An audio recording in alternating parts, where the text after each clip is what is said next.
gets into the 95 of Bolts. Here comes the caution. Flag is dropped here at Daytona, and away we go for the first time. Nicholas Porcel, Sean. Looks like most get through unscathed. Look at that, there's Reed Gibson. A big move at the inside line of Doms, possibly a little bit of contact. Now as we three-wide action going through turns 1 and 2. And they're underway. Eric Hahn takes a nice jump. Wilson hasn't let him go very far.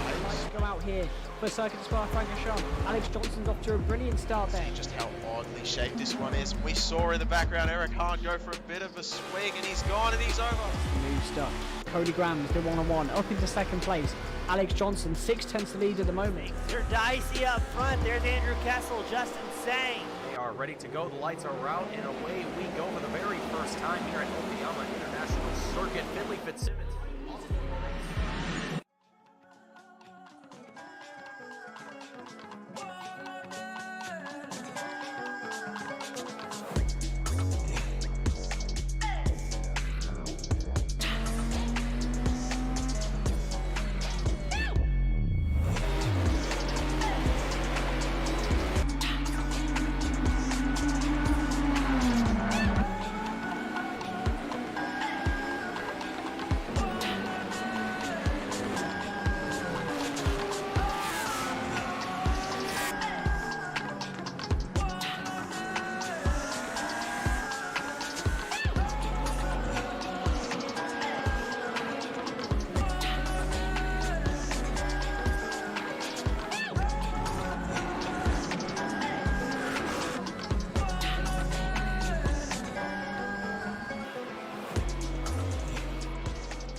Good evening, race fans, and welcome to the grand finale of the J2Y Endurance Series, as well as just the grand finale of the whole entirety of the J2Y series in general for, I believe it's season number 8. Folks, my name is Mason Heimbaugh. Joined alongside me here tonight a very, very special guest, my good friend and esteemed colleague, James East, up here in the booth with us tonight for our Crown Jewel event here tonight at Fuji Speedway for our very last endurance race of the season. Folks, for those of you that don't know, just to give you a little bit of information here for our Crown Jewel race today, it will be a 2-hour long event with also a roughly 1.5 multiplier on our points here tonight. James, it's going to be a fantastic night of racing, and I'm very, very glad to have you up here in the booth. Really, it's going to be a great night of racing, and what are kind of your thoughts on what you expect to see here tonight? Well, first of all, thank you, Mason. Good to be back up in the booth for the J2ICS Cup Series. Sending off Season 7 with style. Going to be a good way to cap things off before we get ready for Season 8. And really excited to see what's going to happen here at the Crown Jewel race here at the virtual Fuji Raceway. The championship's not quite decided yet. We still have some opportunities for drivers to maybe squeeze something out here, especially with that 1.5 points multiplier that you were talking about. So really excited to see what's going to happen, and really excited to see what some of these teams are going to do. Speed Squad doing really good in the LMDHs. You got our friends Polzer for Dancing with Sam Renner. He's leading the GT3 standings. Scuderia DNF, they're very close in standings as well. So still plenty of opportunity for drivers to try and lock in a championship here in the season finale. Yeah, absolutely. A lot to be taken away from here tonight once things are all said and done. And I think a lot of drivers are looking forward to what's going to happen over the course of the next 2 hours here at Fuji once qualifying is all said and done. Currently, we're seeing the LMDH class out on track. We're currently watching along with Beaver as he comes across the line for the very first time. We're going to take a look at what his time was here with a 125.79 as his best time. But Eat My Dust, just as he comes across the line with a 124.645.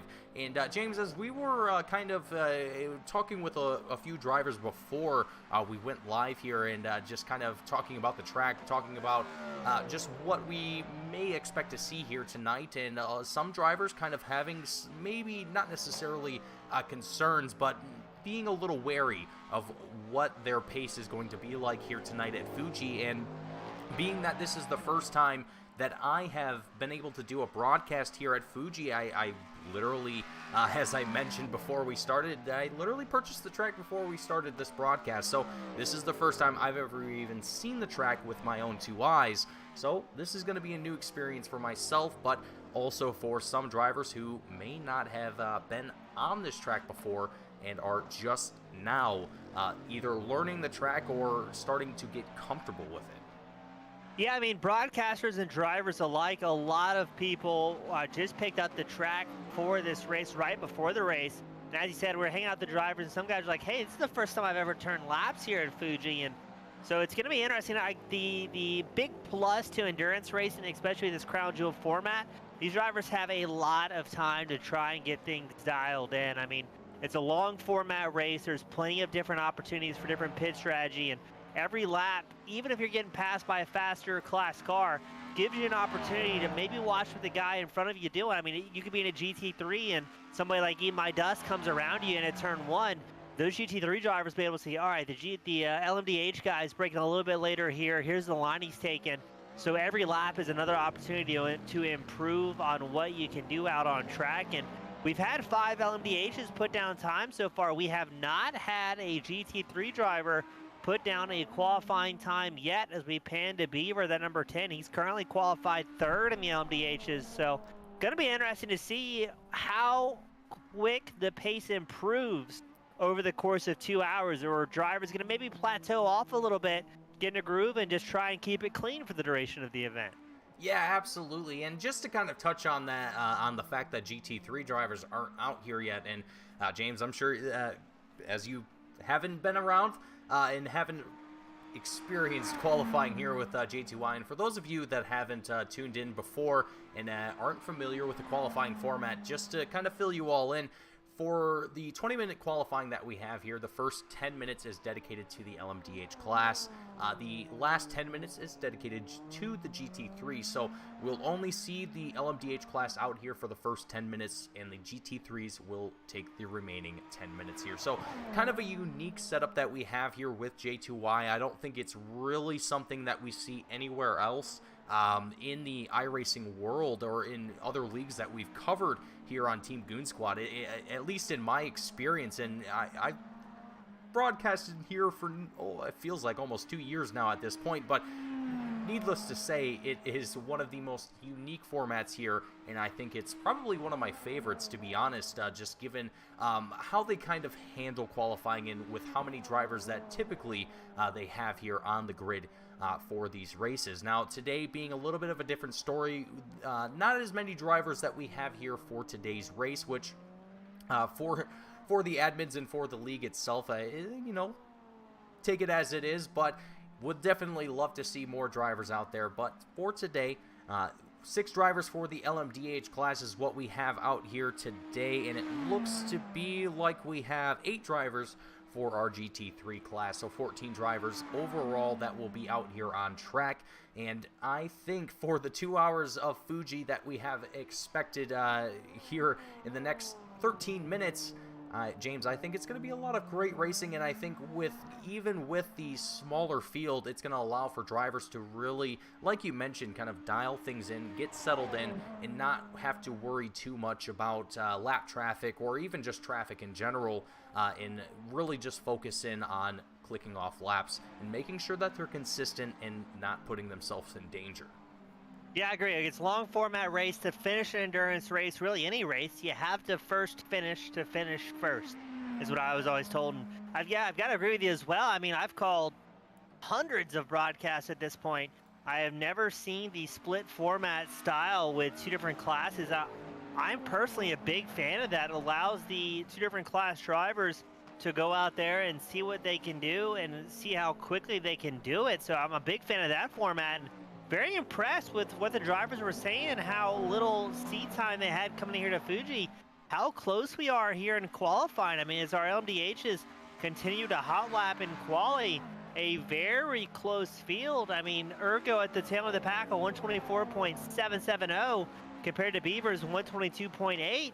We're just talking about a little over a second, or a little bit less than 2 seconds amongst the LMDHs, that could very bode well, especially as guys such as Urko, such as Sector, and DC get more familiar as this race goes on, and maybe get a tow from some of the other drivers. As we watch DC maybe getting a tow, no, as another driver has a bit of a bobble there. I think that may have been Sector in the 95 going off track, so that tow is not going to come to fruition for DC, but let's see what he does as he crosses the line here. Yeah, you know, and that's the one thing that I really love about the drivers here, or about this league in general here at J2Y, is how consistent, how consistently these gaps are between the drivers, and how close that the gap times can be between them. It really is impressive to see that, you know, between all of the drivers that come into the race and qualify, you're only seeing maybe at most a 5-second gap, maybe an outlier or two, someone who's new to the series or new to iRacing in general, whatever the case might be. But generally speaking, most of these drivers are only within a few seconds of one another, and that really bodes well for the racing in the long term. It really puts on some great battles throughout the season and throughout every single race. But we're seeing all of the LMDH drivers start to make their way into pit road, and we're starting to now see the GT3 drivers stack up at the end of pit road, as you normally kind of would expect to see in a real-life race, but just a little bit more jank. Needless to say, Prince Adam, Paper Bag, Fuzzy Tacos, Biker Pilot, gonna be the first 4 GT3 drivers to make their way out onto track and to get those tires warmed up and ready for their 10 minutes of hot lapping here in qualifying. And folks, as James mentioned a little bit earlier in the broadcast, talking a little bit about points, we didn't get to talk too much about the LMDH points while the LMDH class was out on track here, but just to kind of touch on it here just a little bit. Speed Squad currently the team championship leader with 431 points. 72 points behind them is Team Loveseat with 359 points. Bong Life Motorsports 121 points behind Speed Squad in 3rd place with 310 points. In the Drivers' Championship for the LMDH class, it is driver Eat My Dust with Team Speed Squad in the lead with 223 points, and only 12 points behind that is Beaver with Team Loveseat, 211 points in the 2nd place spot. And then in 3rd place, we have simply Steve in Speed Squad as well. So, Loveseat, Speed Squad, it is a battle between these two teams here today in the LMDH class. But as we look into the GT3 rankings, things start to look a little bit different. For the GT3 field, Scuderia DNF is going to be your team leader with 380 points, and Team Rookie Mistake only 38 points behind our leaders in 2nd place, and Team Backmarker Motorsport with 296 points in that 3rd place spot, but only 2 points behind them in 4th place is Team The Wombmates, consisting of Squilliam and Remote Crawdad. So folks, I don't want to get into it too much here. We've got qualifying underway, but just to kind of give you all an idea of what the point standing is currently looking like and what the battles are currently looking like going into this race. And James, if I was a driver in one of these teams, in either Team Loveseat, Team Speed Squad, Scuderia DNF, Rookie Mistake, Backmarker, I mean, any of one of these teams, a lot is on the line here tonight. Yeah, this is going to be close. And talking to the drivers, some of them are saying, like, hey, if I want a chance to win this, I really need, this certain team to have some sort of incident. And that is another thing that kind of comes into play with multi-class racing. You have to worry about your own race as well as the faster drivers. And again, in the case of LMDHs, the slower drivers have to be very mindful out on track at all times. It's one thing to cause an incident that you're involved in. It's way, way worse to maybe ruin somebody else's races here at the J2ICS Endurance Series. So drivers, I think the name of the game tonight is just going to be careful all the way through and just not having any issues if they can help it. As we're watching Nicolator in the Mercedes click off laps in that number 5 machine and just making it look easy. I mean, Yeah, I'm very interested to see how this is going to break down with the GT3s and LMDHs. We've got 6 LMDHs as we go on board with Nicolator, and it looks to be about 8 or 9 GT3 drivers here tonight. So gonna be interesting to see how this one pans out as the California native clicks off a 137.58. Right now, pole in GT3 owned by Prince Adam with a 136.89. Those lap times gonna only improve though here, so still a long time left to get it dialed in. Just about a little bit shy of halfway through our GT3 qualifying, and gotta love the onboard. This Fuji is a great looking track, Mason. Oh, it is a beautiful track here in Japan, and you know, I gotta say, I'm actually a little jealous of our colleague Gareth McAllister, who actually got a chance to go to this very track. If I'm not mistaken, it was either Fuji or a different track in Japan. But our fellow commentator, our fellow colleague Gareth McAllister, he actually went to Japan not too long ago and made a visit to, I think, if I'm not mistaken, it was this very track. And I gotta say, I definitely believe it would be a sight to behold, and not only that, but a track to race on nonetheless. And from what I can see, from what we're looking at on board here with Nicolator in the number 5 machine, just kind of giving you folks at home a little bit of an idea of what it's like here at Fuji, because like myself, I've never been here. I've never taken a single lap around this track, so I have no idea what it's like, and I'm only using what I can visually see to kind of give you all an idea of what it might be like if you were to take a lap yourself. But obviously, words can't describe what can be felt with your own 2 hands and seen with your own 2 eyes. So if you ever want to get behind the wheel yourself and you ever want to be a part of the series, head on over to J2ICS.com and you can be a part of this series yourself and see if you got what it takes to compete with these drivers and compete for a championship yourself. But needless to say, Paper Bag currently leading the GT3 class with a 135.95 as the best time to beat, and with a comfortable gap between himself and Prince Adam. I would say roughly a 4/10 of a second gap between himself and that second place driver, Prince Adam, at the moment. But I mean, James, you know, coming to a new track, regardless of where we are right now, if you were comfortable with the car and you showed up to a track and you had no experience with the track and you just showed up to qualifying, I mean, at best, what do you think your experience would be compared to what we're seeing here with the drivers who we, well, maybe not know, but have been told that they don't exactly have the most experience here?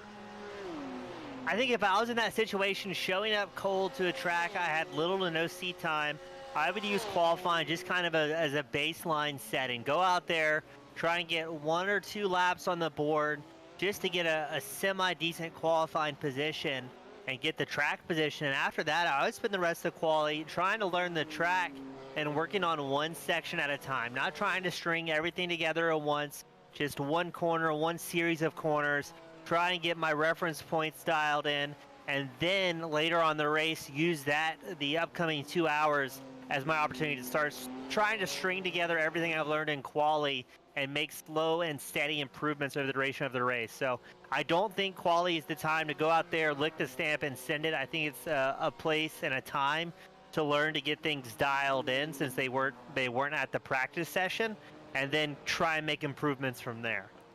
Yeah, I think that's the best approach, and I think that might be what some drivers are kind of doing here, even though looking at the timing tower, it might not really seem like it, given how close a lot of these drivers' times are. But these drivers are very experienced, folks. I mean, I can't speak enough of the caliber of drivers that we have here on this track. Every single one of them is very talented and knows what they're doing behind the wheel.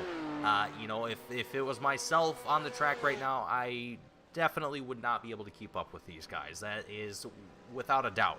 But to speak on the fact that Fuzzy Tacos has come across the line, I believe it was not this lap, but the last lap before, 135.67 was his best time, able to put himself on provisional pole for the GT3 class, ahead of Paper Bag, and just by 0.3 of a second.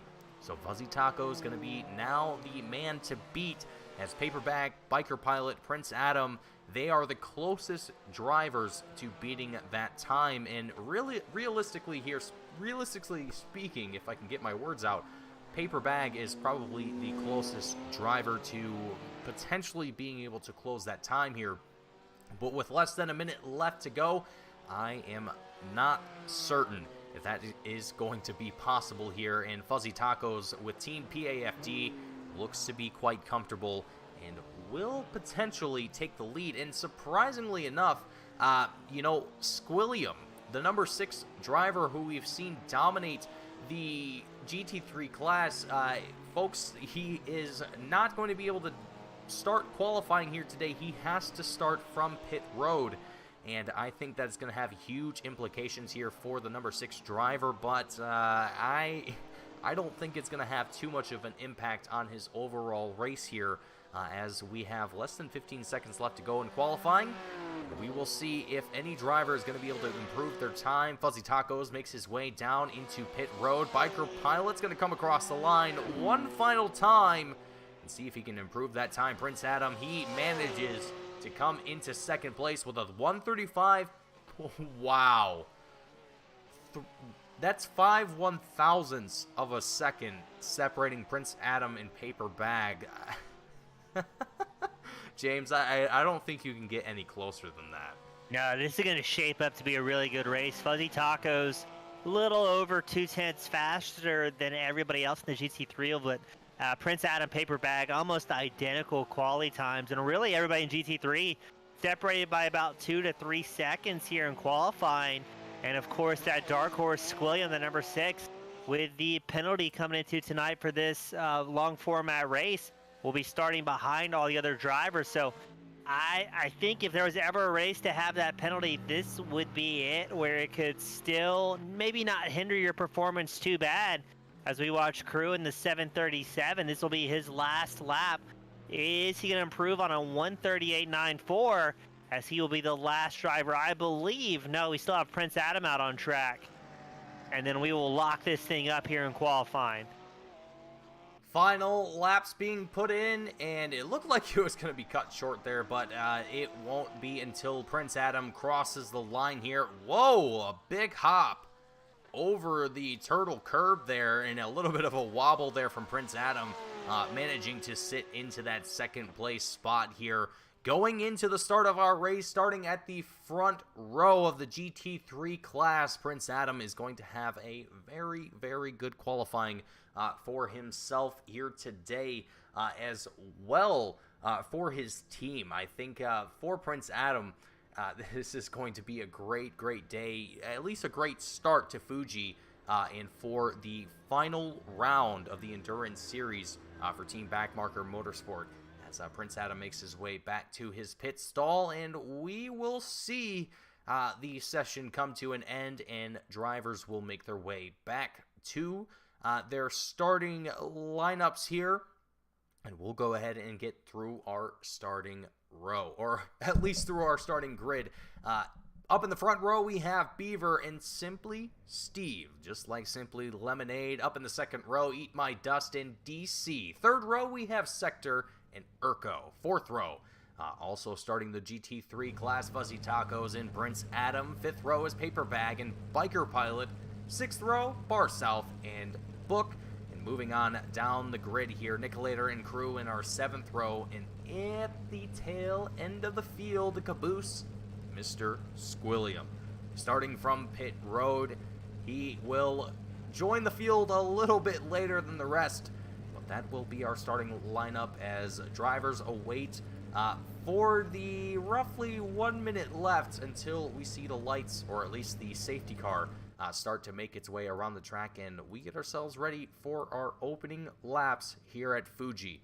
James, I am certainly excited to see how this one is going to start off, and how some of these drivers are going to handle not only turn one, that sharp hairpin, going into turn one, that right-hander, and as well as turn two. Yeah, super excited how this one's going to be turning out. A short pace lap, or I guess a quarter of a pace lap behind our iRacing safety car for the field. Still waiting on Fuzzy Tacos to make his way to the grid in that number 17 BMW, the pole setter for GT3. And again, a reminder to the fans, Squilliam, the number 6, the odds-on favorite to bring home a win here tonight, will be starting from pit road on cold tires. So this is going to be really exciting to see how this one shapes up. We're waiting for the timer to finish. I think we got about 10 seconds before we roll them out behind that iRacing safety car. It is a 2-hour race here tonight, ladies and gentlemen, and championships will be decided here at the J2ICS Endurance Series. A lot is on the line, not only for drivers, but for teams as well, as we set off with the safety car in tow, and we prepare for the first green flag lap here at Fuji Speedway, the grand finale of the J2Y Endurance Series, the crown jewel event featuring a 2-hour-long race, as well as for drivers and teams, a 150% addition to their points here today. So a lot on the line here for drivers and teams.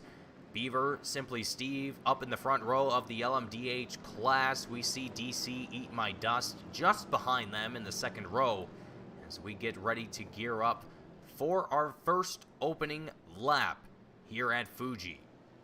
We're out of the final turn and awaiting for the iRacing safety car to make its way into pit road. I believe this is the...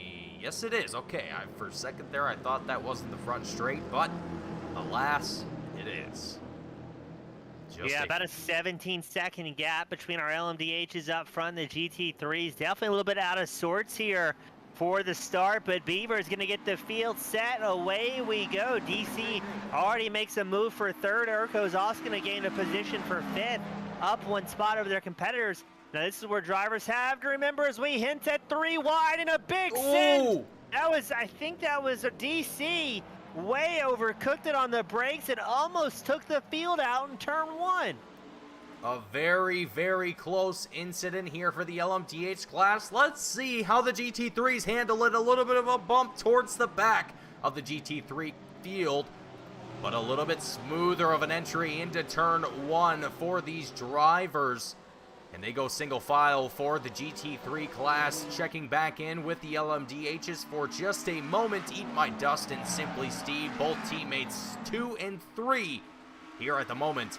Going to be chasing down Beaver with a just over a half a second gap separating them at the moment. Urko going a little bit wide there. Going to have to fall back behind his teammate DC. Checking back in with our GT3 field. Fuzzy Tacos in the lead.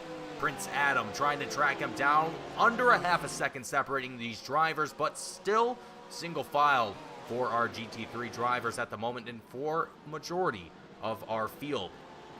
And Squilliam, just to check in with him here, you can also see as he makes his way out of pit road and onto track here, he is going to be at a major pace deficit here, but will be trying to make that up here as best as he can. And James, I don't think it will take him very long here.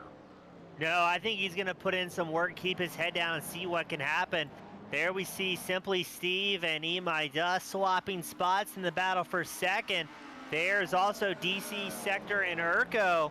And a 3-car battle as Sector throws it in between the two teammates, narrowly getting through that one.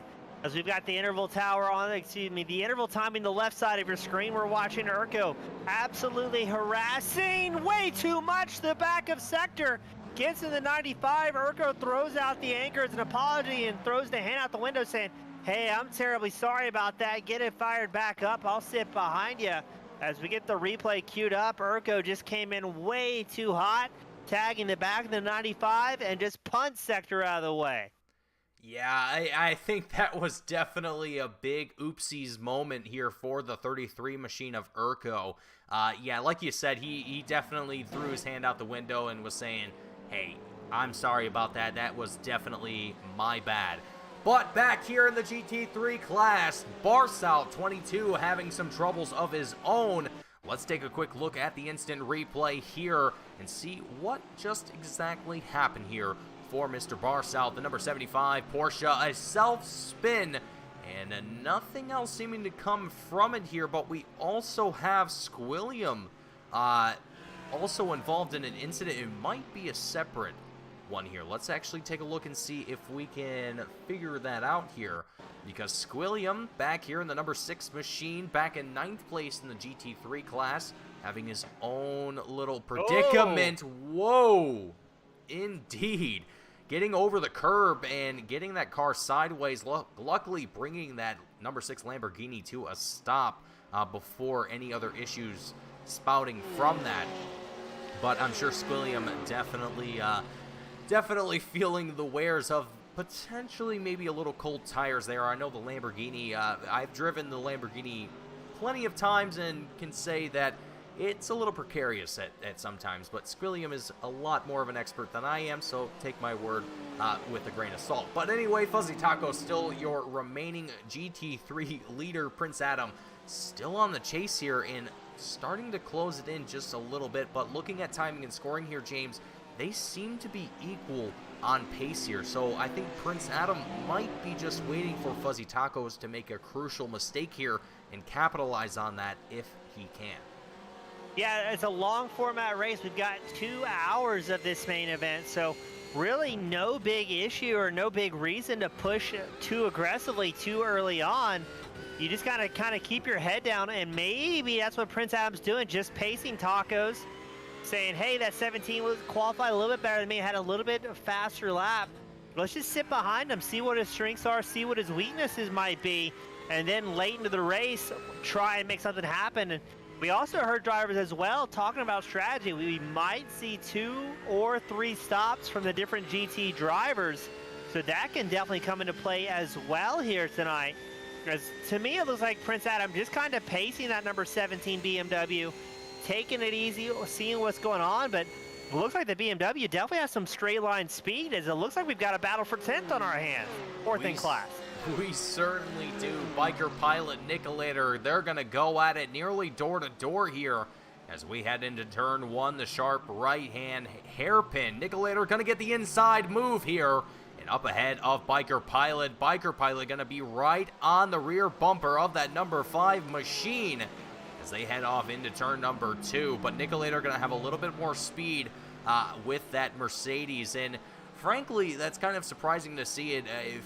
If I recall correctly, the BMWs usually typically have a little bit more straight line speed, but Nicolator definitely swinging around that heavy Mercedes, at least from my experience, it seems like.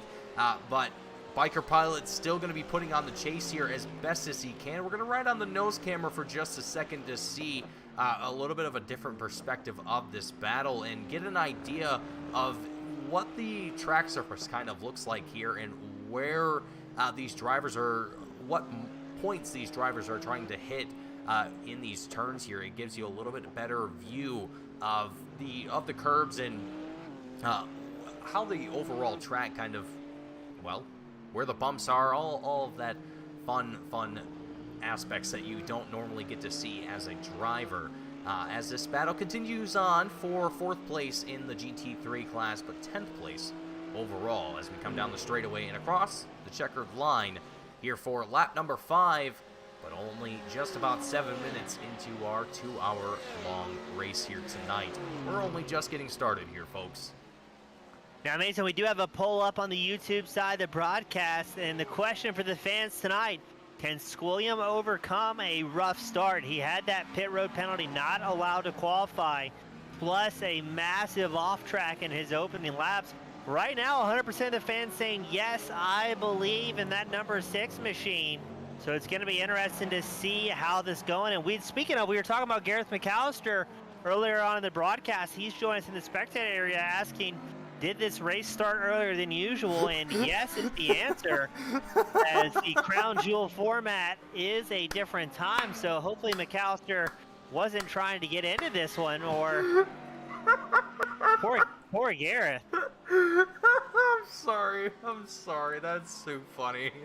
I feel so bad for Gareth. He probably totally didn't know that this started an hour earlier. And we get confirmation, yes, the world-famous Aussie was planning on being here tonight, and instead having to join us from the spectator area as he watches a good battle, especially the battle for second in LMDHs, as things are still slowly getting a little bit faster as this run progresses. Slowly but surely, and we're starting to see more of the field getting intermingled with one another, and we can actually pull up the track map on the right-hand side of your screens, and you can kind of get a little bit of an idea of what that is looking like.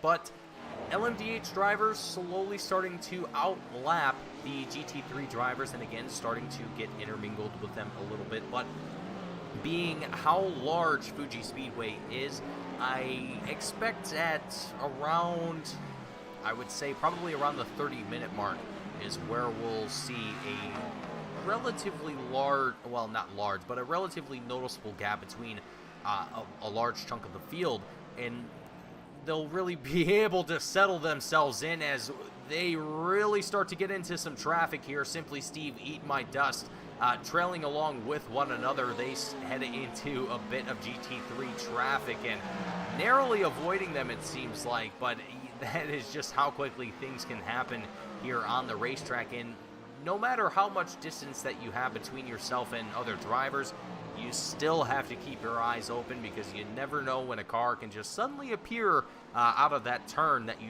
just completed. Yeah, the LMDHs have way more power, way more maneuverability compared to the GT3 drivers, as we'll get a little bit of blinking there going on at a very inopportune time. So it is up to the faster class drivers to safely make those passes happen.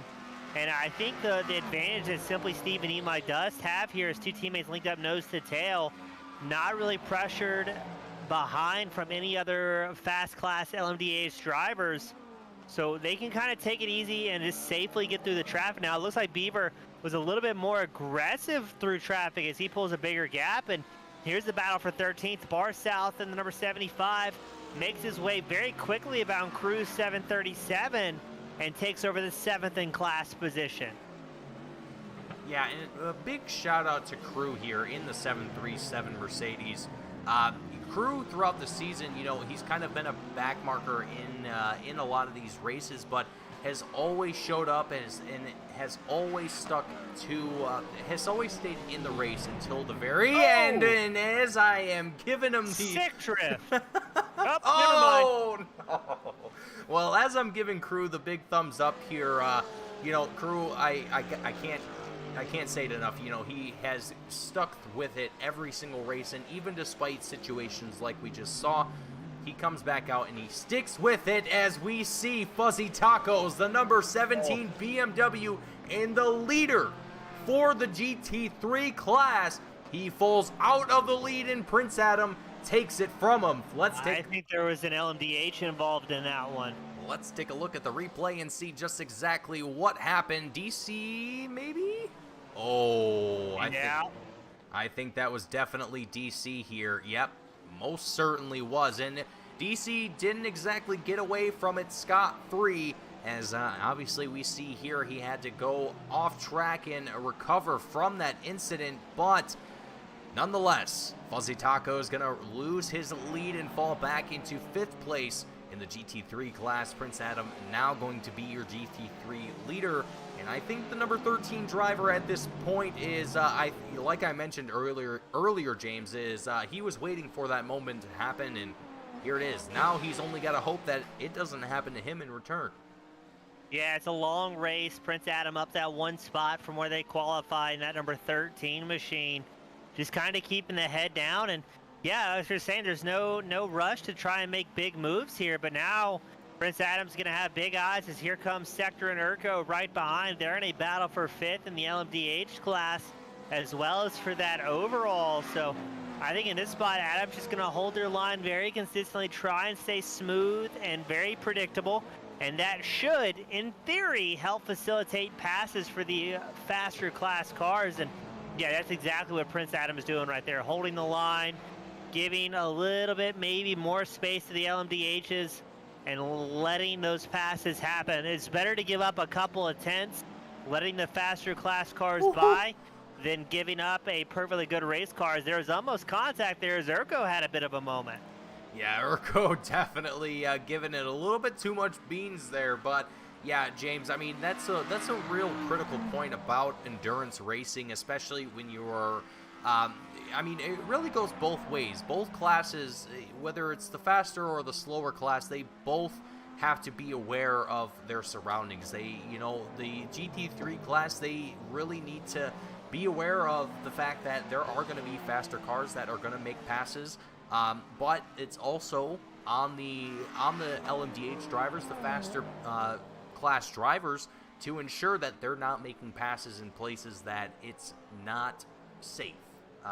You know, making a turn or trying to make a pass going into turn 1 on the inside, for example, not a smart move. That is going to be an awful situation for both drivers, and it's probably going to result in a disagreement, to say the least. But point being, everyone is going to have to be, you know, having to keep their eyes open, and that, I think, is a really great thing about endurance racing, because it really challenges drivers not only just to be fast in their class, but also to be aware of their surroundings and to ensure that they're not being a predicament to other classes, other drivers out there, and making the race enjoyable for everyone. And Oh, who was that?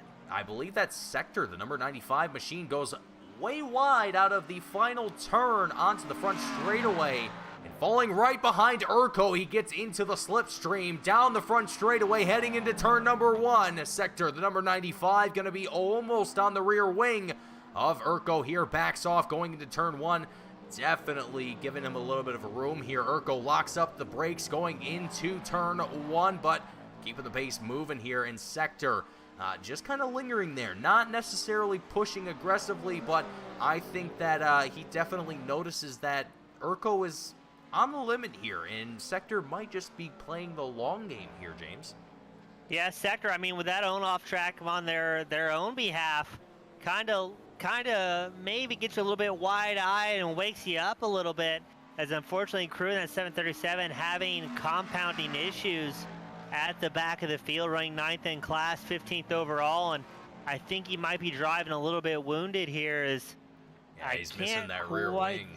Yeah, rear wing's gone, so no aero, and I would expect Crew to come down pit road here. And Mason, for the fans at home, do these drivers have fast repairs tonight? And if so, how many? And follow up, how many? And how does it work? As it looks like Nicolator involved in an incident. I do believe drivers do have fast repairs, but if I'm not mistaken, it's one fast repair? I could be wrong. I just got that checked for you. It's 2 fast repairs for the drivers. 2 fast repairs. Ah, okay. Well, I was close enough. Sector and Urko back to the battle here for 5th in overall, and as well for the LMDH class. Urko with that lockup again going into turn 1, and I gotta wonder if that's going to have any implications going into his run here any further. Once, really, realistically, is it going to have any effect on his tire wear? It wasn't a huge lockup, mind you, but a lockup is still a lockup, and you can still bald spot those tires even marginally, and it's going to have an impact on your drivability of that car. But Urko holding off Sector by, well, looking at timing and scoring it, Sector seems to have the pace difference, but it's going to be a matter of if Urko is going to have the defense from that number 33 machine. We're going to look out the rear view of Urko's machine here just to get a little bit of a better picture of this battle between these two drivers, as we are about to enter into 20 minutes into the race. And Sector has a little bit of a slip up, and that's going to allow Urko to build to just a little over a second of a gap here on the front straightaway, and 13 laps into our race here today at Fuji Speedway. Now, it's very interesting. It looks like Crew not taking that fast repair, maybe now coming down pit road. Did not come down the lap prior. It was a bit of a surprise. Not sure if he stayed another lap, maybe due to traffic, but now we're going to see that 737 take that fast repair. And for the fans at home, that is basically your get out of jail free card. Drivers have 2 fast repairs. They can come down pit road, hit a magic button and return back onto the circuit with basically a brand new fresh car, no damage. So that is the get out of jail free card. Drivers are going to be very hesitant to use that unless they absolutely need to, because we've seen endurance races in the past, Mason, where late race tragedy strikes, and if you use up those fast repairs very early into an event, you are in big trouble when you could really need it there towards the end, especially with how close the championships are coming into the season finale. Yeah, it is definitely one of those races where you have to be kind of picky about when you utilize that fast repair. And realistically speaking, I mean, depending on where you are on the track right now, I mean, if you're Biker Pilot or Fuzzy Tacos right now, as we're watching this battle kind of start to develop here for the third place position here in the GT3 class, this would not be the time that you would want to come down into pit road and get any sort of repairs done. But let's just say, for example, let's say you're 7th place, let's say your crew in 9th place. This might not be a bad time to come down into the pits, get some repairs done, and not use your fast repair because of the fact there's still 2 hours left in the race. Now, if you're fighting for points, this is obviously a very kind of a lose-lose situation. You don't want to end up in this sort of situation, but as we are watching Beaver work his way through some GT3 traffic, and right onto the tail of Fuzzy Tacos there, man, Beaver has a lot of work ahead of him, as well as I believe that's Eat My Dust, the number 24 machine, just a little bit behind him here as well. But as I was mentioning, James, I mean, it's kind of a pick your battle sort of situation. I mean, the earlier in the race, the better, in my opinion, if you're not going to choose to take that fast repair, if you're just going to wait it out. But, again, it also depends on where you are in points, and if you're looking to secure as many points as possible. So, again, it's pick your battles, and it could be a lose-lose situation, all things considered. Yeah, I agree. I mean, especially if you have that incident very early on, you want to get back out on track and at least circulate. You're doing yourself a disservice if you're 10 laps in and now running 10 seconds off the pace. At that point, you're just kind of forced to take that fast repair and then be very mindful as the run progresses. And very interesting as well, Urko and Sector can't get away from each other in this battle for 5th overall, as well as in class for the LMDHs. Neither driver really pulling that much of an advantage. Sector was about 3/10 faster than Urko last time by, but seems to be kind of content. And maybe after those big moments we saw Sector have, their self-inflicted problems, maybe taking a little bit easier and maybe trying to focus on strategy at this point. Now, I did not get any confirmation on what the fuel runs are going to look like for our premier cars, the LMDHs.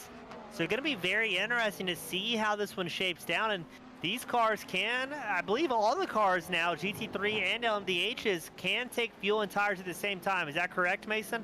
Yes, they can. But yeah, I think that's going to play into it. And I don't think you're going to see anybody double stinting tires at this point. I think everybody's going to be taking full fuel, 4 fresh tires all the way around as we watch a very heated battle for 5th in the GT3s and 11th overall. Bar South putting the pressure on Book in the 056, and here we go. Bar South's going to make a move towards the inside line into turn 1. Bar South to the inside, into the hairpin, and he will be successful in making the pass here around the 056 of Book. And yeah, James, like you mentioned, you know, this is kind of, well, I would like to add on to the fact that this will be the first race, I believe, that we will see a 2-stop race. I could be off on that factor, but I'm pretty sure I'm not too far off that fact, as in the past, obviously, if you've been here long enough and you've seen previous broadcasts, normally these endurance races normally go for about an hour and a half, being that this is the Crown Jewel, a 2 hour long event. I think, and I could be wrong, but I think that this will be potentially a 2-stop race. Now, if it isn't a 2-stop race, that will mean that we'll see drivers stay out for quite a considerable amount of time. And what that, in turn, what I think will kind of happen here, James, is some drivers might not be quite as acclimated to these longer runs than what they might be used to. Now again, I'm kind of doing a little bit of guesswork here and estimating the fact that they're doing either a two-stop or a one-stop race, but it could very well be that some drivers are entering a little bit of foreign territory as far as managing tire wear in a race that is extended by another 30 minutes. Now that might not sound like a lot to the average person, but in the world of racing, 30 minutes is a long time on a set of tires. I mean, what do you kind of think might be running through some of these drivers' heads if they're not exactly familiar or confident with this little bit of extra time added to their stints here? I think for those that maybe haven't prepared for it, as I believe, Mason, we have a battle for the lead in GT3. Paper Bag closing the gap to Prince Adam, but I believe the drivers that maybe don't have as much experience with tire wear honestly might be in a better spot because they're not going to worry about it. They're just going to keep hammering down with everything they have, and then late in the run they might suddenly find a front end push or find the car starts and maybe not quite behave as they were looking for it to. But I think that's almost a better spot, is a place of ignorance where you're just going to kind of figure it out late into the run. And I'm very impressed that Paper Bag seems to be wanting to carry the pace and not worry too much about fuel or tire savings as he is charging hard against Prince Adam. Is he going to make a move into one? It's going to be close if he gets cleared. Yes, look at the move from Paper Bag, a big send, and your new GT3 class leader. But Prince Adam looks to fire back in the big mean green number 13 machine as we're side by side here at Fuji. It is a heated battle for the first place position in the GT3 class. Prince Adam fires back, and he's back into the lead, but Paper Bag still to the inside. They go door to door, and it is still door to door between these two. Prince Adam still your GT3 leader. Paper Bag gonna fall back just behind the rear wing of that number 13 machine as they continue this fight. And I cannot believe the battle between these two as we now see, I believe that's the number 3 of DC starting to make his, nope, that's Urko, the number 33 LMDH driver, as well as Sector, trying to make their way through. It's a double battle here for both the LMDH and the GT3 class right next to each other. Oh. Sector goes to the inside of Urko as they try to make their way around Prince Adam. Urko getting up ahead of Sector, and they manage to get a little bit of clean air as they come out of the final turn onto the front stretch. And with that, Prince Adam utilizing all of that traffic to build up roughly a second gap between himself and Paper Bag, and the pace currently in favor of Prince Adam. Yeah, Sector was trying his absolute best and kind of hoping that Urko was going to get stuck behind the battle for the GT3 lead. Thankfully for Urko, able to hop out of line with a little bit of a bobble from Sector and hold on to that 5th overall spot. But surely, I mean, these LMDH drivers know that the GT3 guys are battling for their own class lead and won't be able to yield too much. And Sector closes the gap. I think I saw a little bit of a lockup there from Urko. Sector hard on the brakes in the LMDH, able to hold on to it, but I'm very surprised, very impressed with how close the racing is in every class. 27 minutes into a 2-hour event, we still have great battles all across the circuit, and looks like drivers not really backing out of it yet. I would not have expected to see such fierce battling at this point of the race, but very thankful as Sector holds on to it after a huge moment. Yeah, Sector doing a great job of preventing anything worse from happening to that number 95 machine. And, you know, folks, I haven't had any experience with the LMDH specifically, but I've driven the LMP1 car prior to the release of this LMDH car. And I got to tell you, it is not an easy car to drive, and more so not an easy car to save once things are starting to get worse for wear, and Urko continuing to really push the limits of these braking zones here on a lot of these critical turns of this track, and you can see that brake dust coming up, the brake smoke coming up from the number 33 machine more often than not. And there it is again, that front left locking up there. You can see it almost clear as day here on the cameras, and I've really got to wonder here, James, again, like I mentioned earlier in the broadcast, if that's going to have any sort of implication on his performance here throughout the night, or if that's, well, Sector really trying to push the limits here as well. So, I mean, it's really kind of a game of cat and mouse between these two. Who can go the fastest, and who is going to be the one to make the ultimate mistake. I just heard here. Sector, sorry to cut you off. Sector just had another bobble in that 95, and what's happening is every time drivers have these incidents, it almost overheats the tires, as it looked very briefly like Urko was hinting at going down pit road. Wow. Yes, yeah. Urko's going to initiate a green flag stop. Sector is going to stay out, so every time these drivers have those big bobbles, those big incidents, it puts heat in the tires, and it's exponential issues as we've got more problems out on track. This time bar south, and it looks like he may have tagged the wall here, Mason. Let's take a look at the instant replay just to verify our theory here. Whoa, a big hop and into the grass, tries to save it, into the grass once more. It unsettles the rear end, and a little tap to the wall there, but I don't think we'll have any major implication or any major damage to that number 75 machine. But yeah, definitely a little bit more contact than Bar South would probably have liked here. But again, ultimately not. It doesn't look like any major damage done. The wings still look straight, doesn't look all crooked.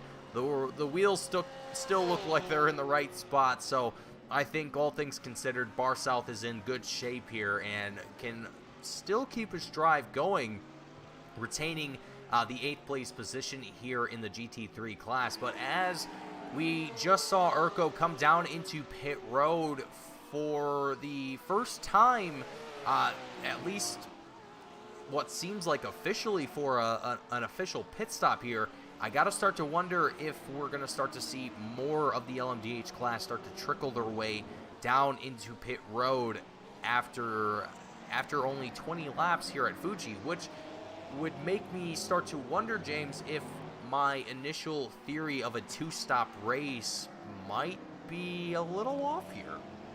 Yeah, it's going to be tough to see with the LMDH is as we watch Prince Adam and Paper Bag battling for the lead, briefly getting split by LMDH driver. I believe that was Simply Steve in the 023, and there's Eat My Dust in the 24, also working his way through traffic, trying to use the draft after over every car he can. The moving chicane.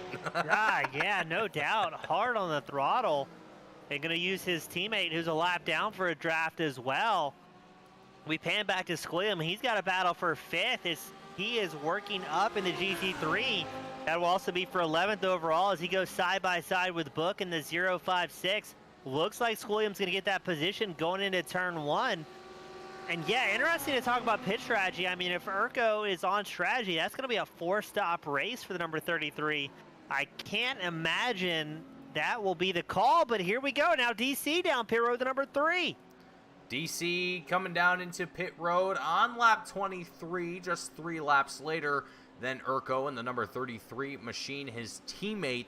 So a little bit of strategy potentially being put out here by Team Bong Life Motorsport.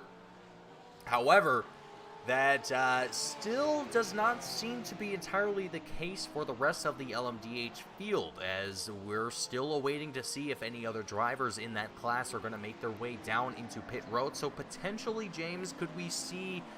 Oh boy, Paper Bag, Prince Adam, they're starting to duke it out here for the GT3 class. We're going to step away from that previous conversation for a moment. Prince Adam with a move to the inside. He's now your GT3 class leader as they come down the straightaway.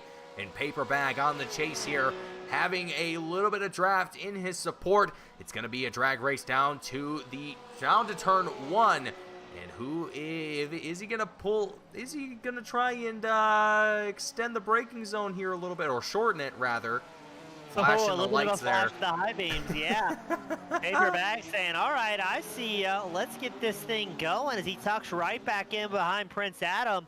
A quarter of a second separating the two. Here comes more LMDH traffic to interject themselves in the battle for the GT3. Now, that was a good move by Paperback.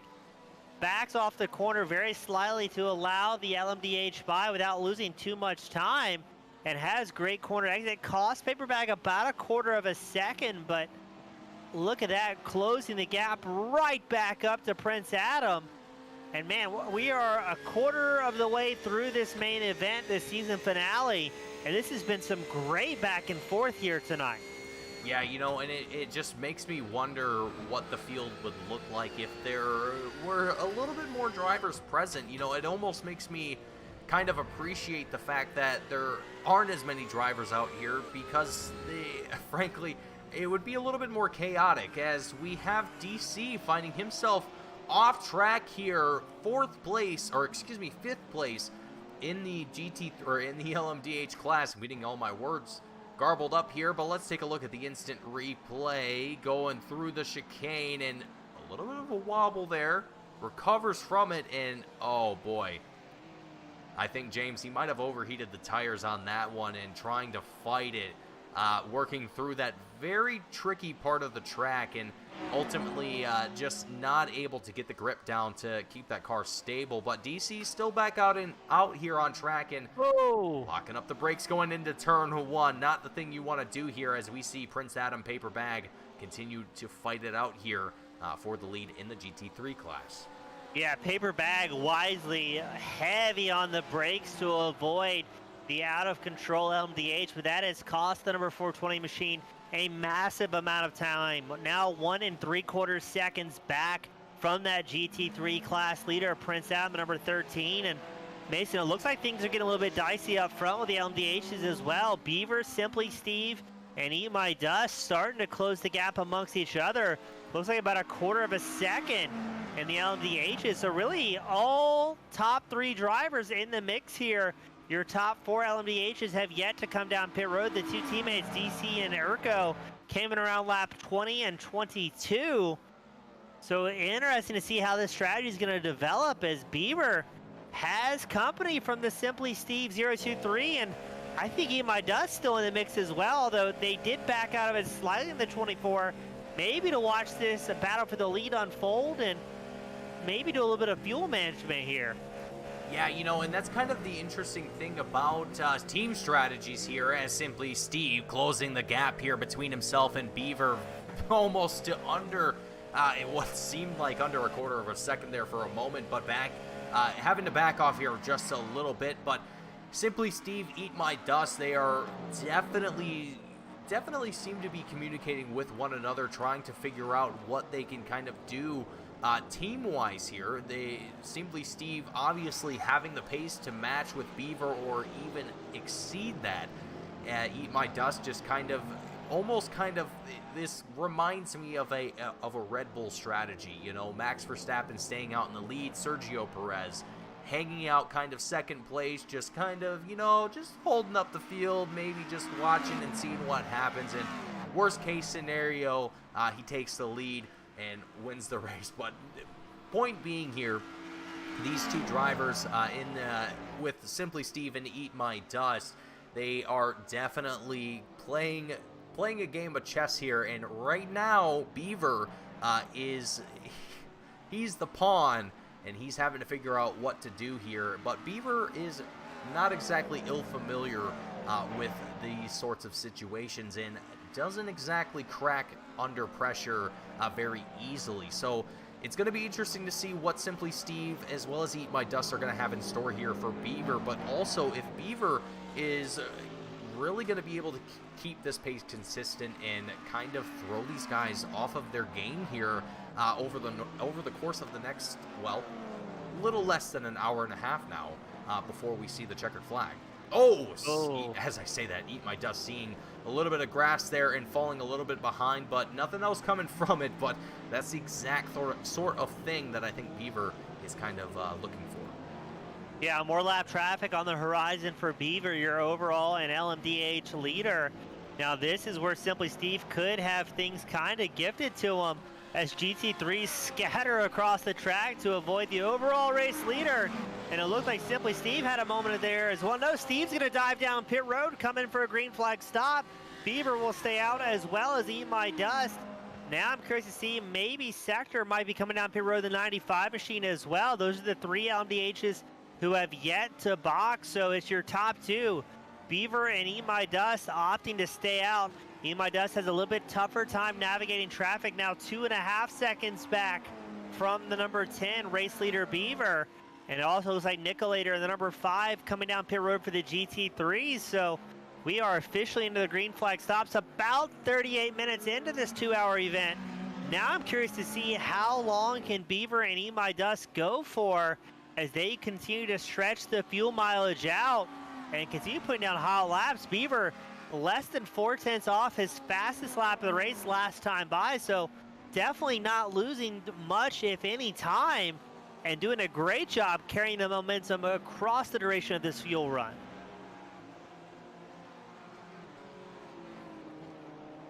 Beaver just clicking off laps, not having any issues. Has gained now to 3.5 seconds. No, let's make it 3.7. As Simply Steve rolls back out on track, he's going to be 4th on track. Fuzzy Tacos, Biker Pilot, and the GT3s coming down pit road. So it definitely seems to me like Eat My Dust not getting as lucky, as fortunate with traffic. And here comes Squilliam, that number 6 machine, down pit road. Squilliam, for the fans who have been furiously rooting for him here tonight, has gained 4 positions before that pit stop and is doing very, very well in the number 6, especially considering the early diversity he was facing. As we've got 1, 2, 3, 4 GT3 drivers on pit road. Fuzzy Tacos, Biker Pilot, Squilliam, and Bar South all going to be taking 4 fresh tires as well as a full fuel tank. Say that 3 times fast, ladies and gentlemen.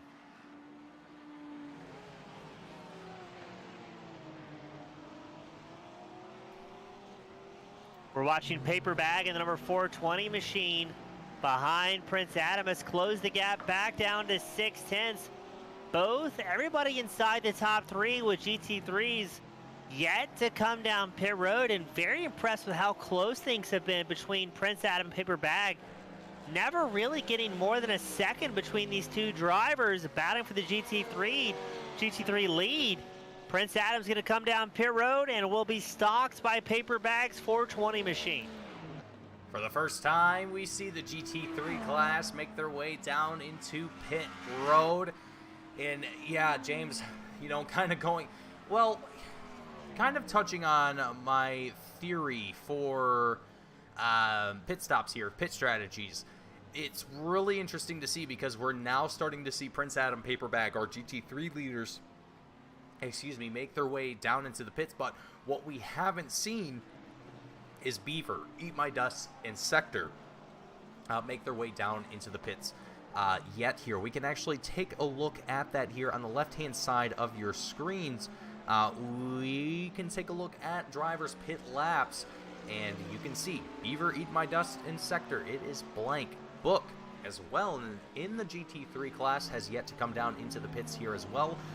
But the whole point of this being is that Beaver, Eat My Dust, and Sector, they're really pushing the limits of their, well, maybe not necessarily pushing the limits, but they're not taking that undercut strategy that we're seeing DC, Urko, and Simply Steve make, where they're coming in earlier and hoping to finish later on in the race on fresher tires, and hoping that the pace difference will help them out later on. As we're almost about 15 minutes to the halfway mark, there it is, right on the dime. Beaver comes down into pit road, and I expect that as Eat My Dust makes his way across the checkered line, he's going to come in next time around. And James, I mean, this is kind of a real wild card of pit strategies being played out here, and I think it's going to be interesting how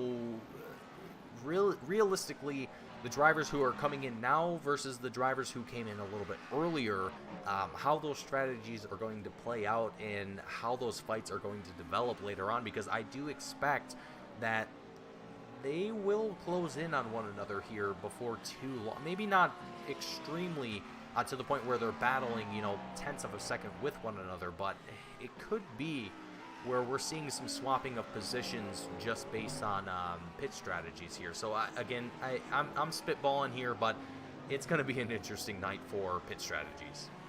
Yeah, I'm thinking with the LDHs, I think we're looking at a two-stop strategy as Eat My Dust. Ooh, very, very tight on that left-hander. I'm thinking that this could very well be a two-stop race for these drivers.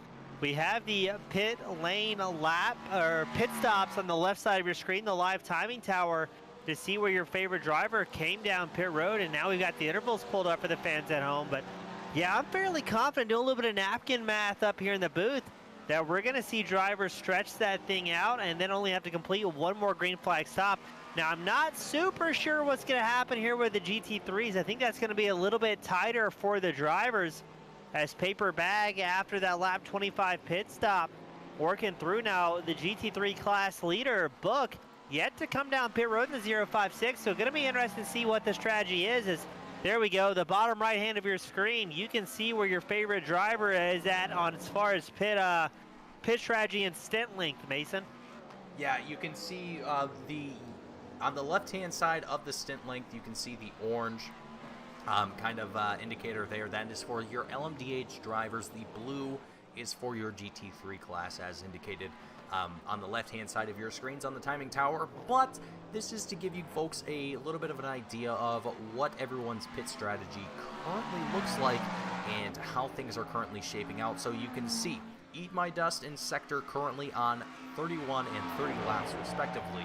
Simply Steve having came in just 4 laps ago, and so on and so forth. You can get a real good idea of where everyone is kind of shaping themselves up to be. And we'll tune over here to the GT3 class. I wish that it would show,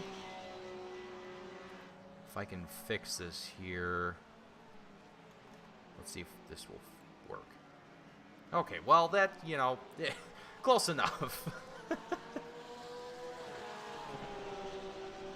Where, as I was trying to show you folks more of the field in the stint links here, but needless to say, we're starting to see a battle here for the lead in the GT3 class. It's Paper Bag, Prince Adam here once again. The Porsche is going at it here yet one more time, and looks like Prince Adam almost goes door to door. They make contact, and it's sideways. They are right in the middle of the track here, and we also see an LMDH driver, I believe, who was that? Eat My Dust, narrowly avoiding that incident. Let's go back and take a quick look at the instant replay. Man, Paper Bag and Prince Adam, they have been duking it out here time and time again. And there it is. Prince Adam to the inside of that 420 machine, sending them both sideways. And we can see as Eat My Dust narrowly avoids the contact, having to go very wide to avoid those two drivers. But I think that we'll see the separation only marginally between these two. But James, I mean, this, even despite the low driver count here, the battles are still very high out here on track, even almost an hour into the race. I mean, James, we've covered collectively over hundreds of races, and I don't think that we've ever seen series like this where drivers are able to keep the battles consistent even halfway into the race. It seems like a lot of the times that most races, drivers start to find themselves their own little pace, their own little gap, and kind of stay there. They're comfortable there, and they don't really push it. But here, it's a completely different story, and I can't really quite put my finger on it. Yeah, this is great racing all the way through. I think at this point, Paper Bag and Prince Adam are going to work together slightly, as the overall race leader has a bobble themselves, Eat My Dust, with an off-track excursion. And here's the battle for third, Beaver versus Sector. For the overall, the number 10 of Beaver versus the 95 of Sector. as we cross the start-finish line straight here at Fuji. I mean, I'm always shocked at how quickly things can go south for these drivers.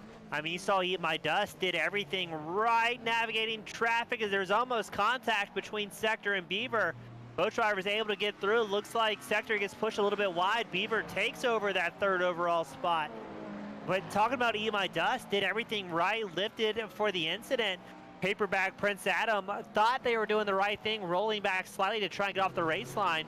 Almost took out the overall race leader, the LMDH class, Eat My Dust, the 24, and that's how quickly things can go just terribly wrong for these drivers, and just no time to relax in a 2-hour race. You got maybe 5 seconds on that start-finish line if there's no traffic around to relax your fingers on the wheel, take it kind of easy, as we watch Sector have that moment as well.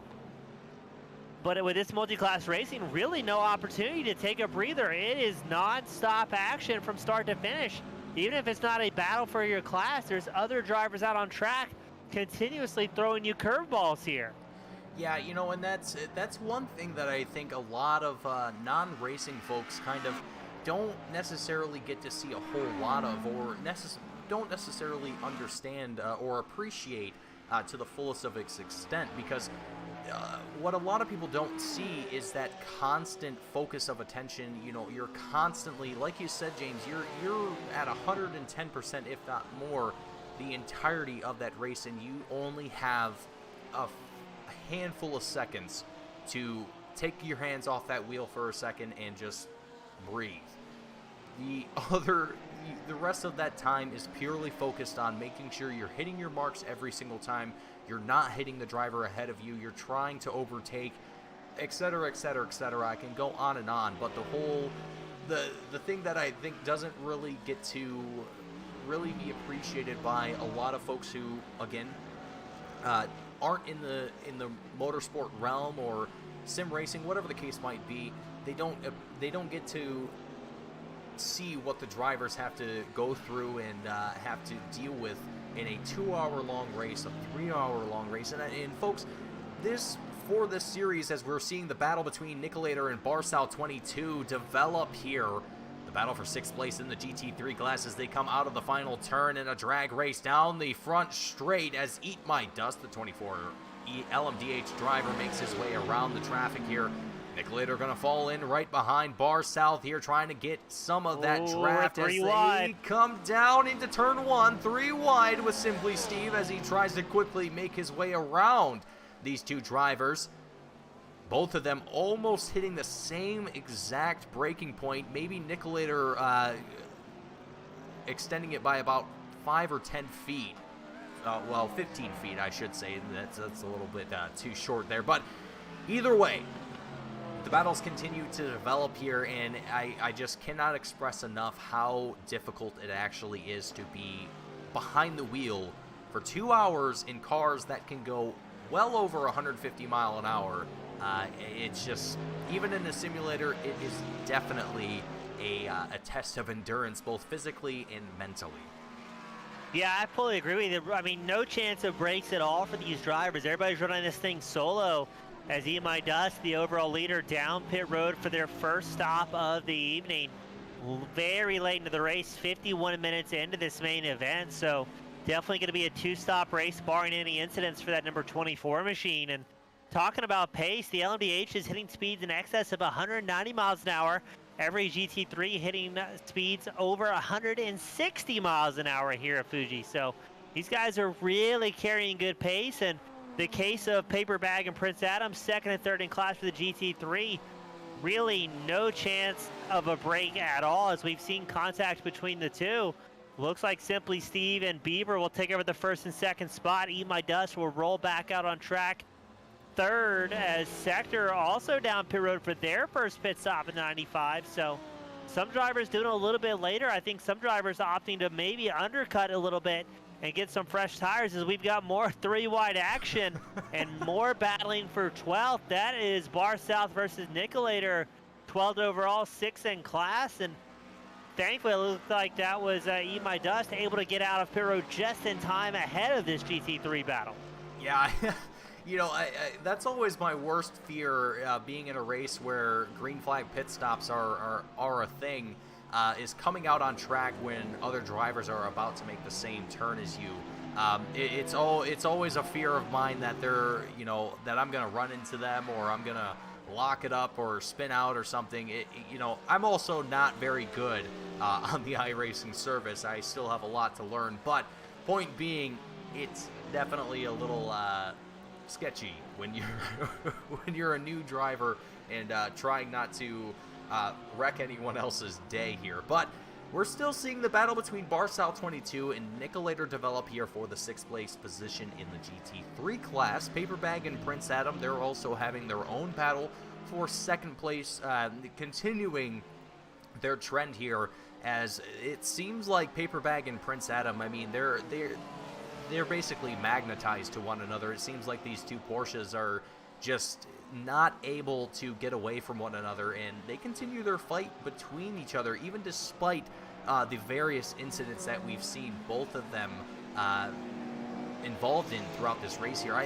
Maybe not both of them, I might be a little incorrect in that, but needless to say, they have been fighting tooth and nail for this spot for quite some time, and realistically for the lead as well for quite some time. Fuzzy Tacos, while we're mentioning it here for Team PAFD, the number 17 driver back up to his lead spot after quite some time, and with a little over a second gap to Paper Bag, he's comfortable. He's got a considerable pace difference between himself and that 420 machine, but as Paper Bag and Prince Adam, they get into a little bit of clean air behind Fuzzy Tacos, that pace difference starts to diminish, and as we come out onto the final turn and onto the front straightaway, that draft will come into play here, and Paperbag will potentially be able to close in that distance to that number 17 BMW as they approach turn number 1. We are about almost a full hour into our race here today. And folks, the action still continues as Paperbag trying to do everything that he can to put the pressure on Fuzzy Tacos. And we're still awaiting to see how things kind of develop for this field and for drivers, as various pit stop strategies being utilized here tonight. Some drivers going in early, very early, should I say, and some drivers going in a little bit more for a normal approach to tonight's race. Paperbag back on the tail of Fuzzy Tacos. We tune back into the action here for the lead for the GT3 class. Yeah, Fuzzy Tacos still holding about a 4/10 advantage over Paperbag in that 420. Now, Paperbag and Prince Adam, for the last couple laps, had been closing the distance to the GT3 class leader, that number 17 BMW of Fuzzy Tacos. And now Taco's got a little bit of company from behind. Now, it looked to me like Fuzzy Taco had a little bit tougher time with the LMDHs muscling their way through this battle, and that gave a massive advantage to Paperbag closing the distance. Prince Adam also didn't have that much luck with traffic as well. Still about 1.4 seconds back from this battle for the lead, or what could be the battle for the lead.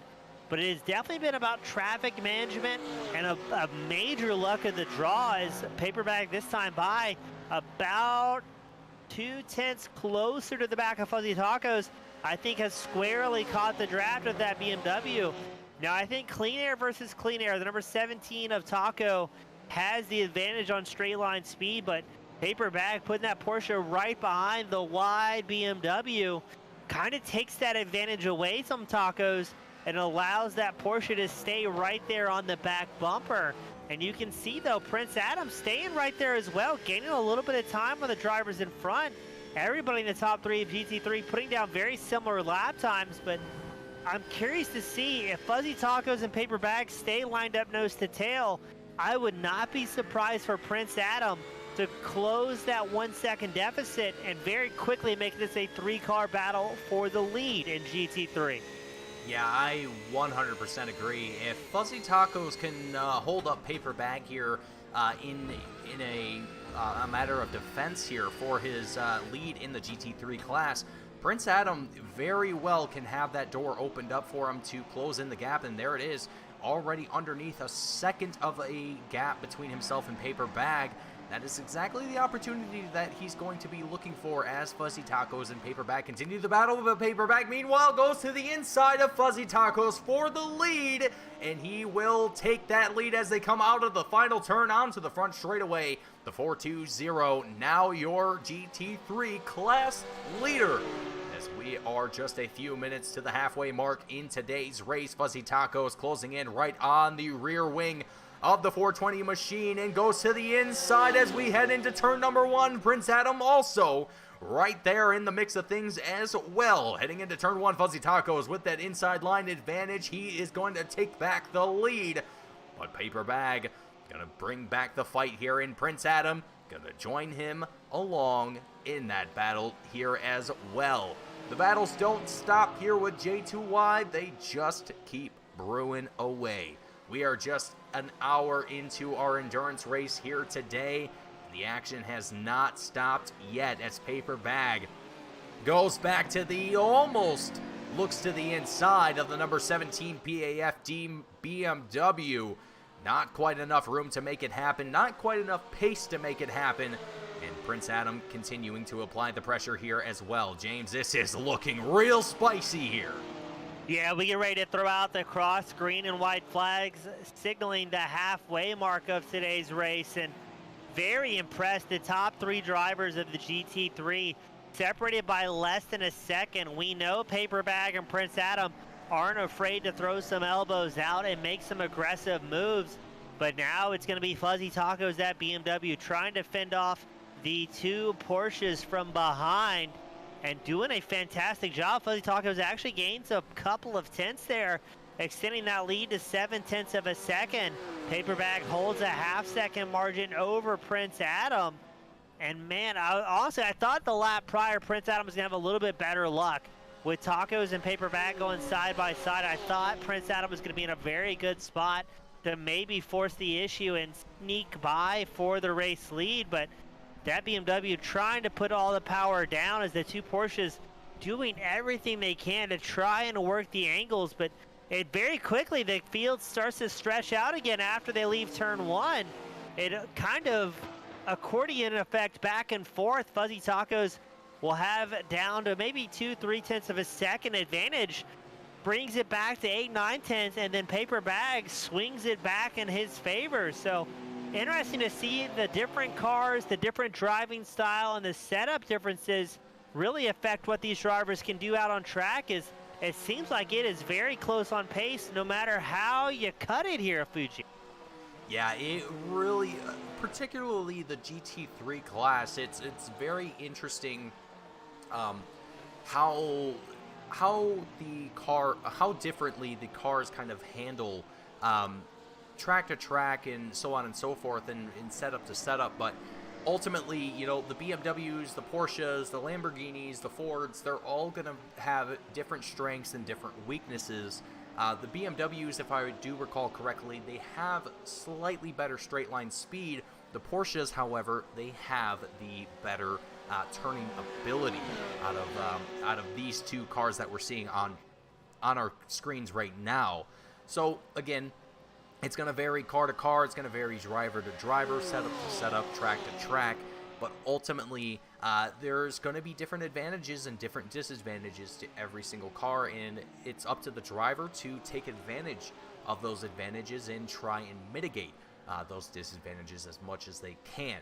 And it seems like Paper Bag and Prince Adam, they have got what I like to call the coffins on wheels, the Porsches, which you know, as much as I like to call them that, I still very much like driving them because they are very fun cars to drive. But that isn't without saying that they can kill you without a moment's notice.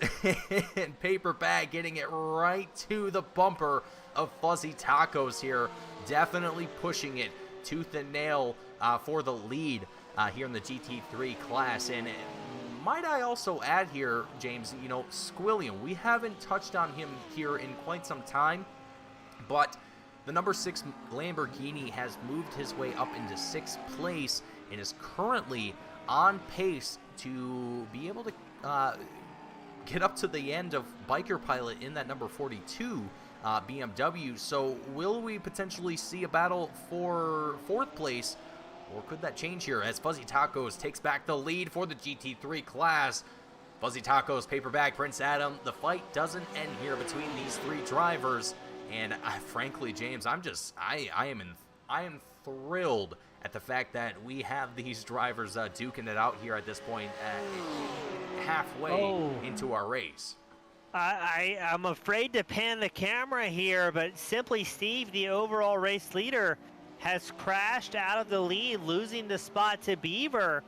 And we can't pan away just yet because things are so dicey in GT3s as Tacos, Paper Bag, and Prince Adam separated by less than a half second as LMDH has worked their way by. We're on board with Prince Adam's number 13 machine.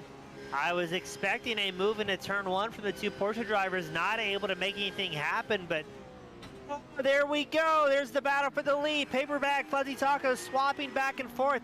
Paper Bag will come out on top ever so slightly and very quickly puts about a quarter of a second gap on Fuzzy Tacos. Prince Adam with a bit of internet connection issues. Man, this is a wild one. A wild one indeed, and frankly, James, I don't know what spot I would rather be in this situation. I don't know if I would rather be Paper Bag, Fuzzy Tacos, or Prince Adam. Frankly, I think I would want to be Prince Adam in this situation. I would rather be the guy chasing than the guy leading. I don't know about you, James, but being the guy in front and having to, be the guy to beat, it's easier for me to lose that pace than it is for me to lose the guys behind me. And that's just a credit to these drivers' ability because it's not an easy thing to do. It's very easy to let that mirror get the best of you and, make you think that, oh, I'm not going fast enough, I'm going too slow, yada, yada, yada. It's a very easy thing to get yourself out of your jam and just cause yourself to make mistakes.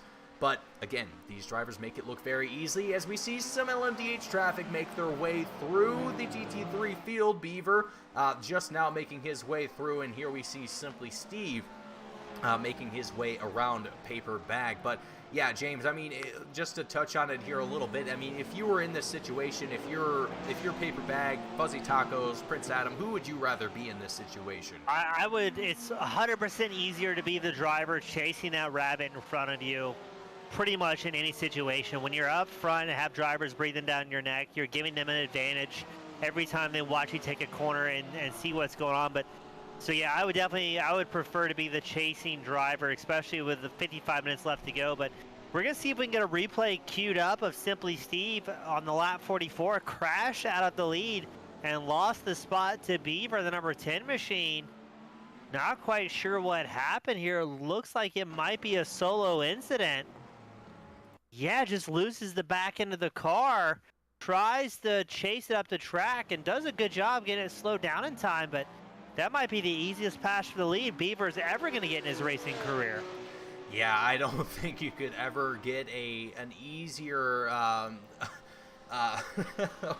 what is the Monopoly term? Move pass. I can't. Yeah, I was gonna say gifted a race lead. Yeah. I mean, I mean, the field's opened up. You're right on through, and then squeeze right through, and no issues. Pass go. That's what I was thinking. But yeah, Beaver.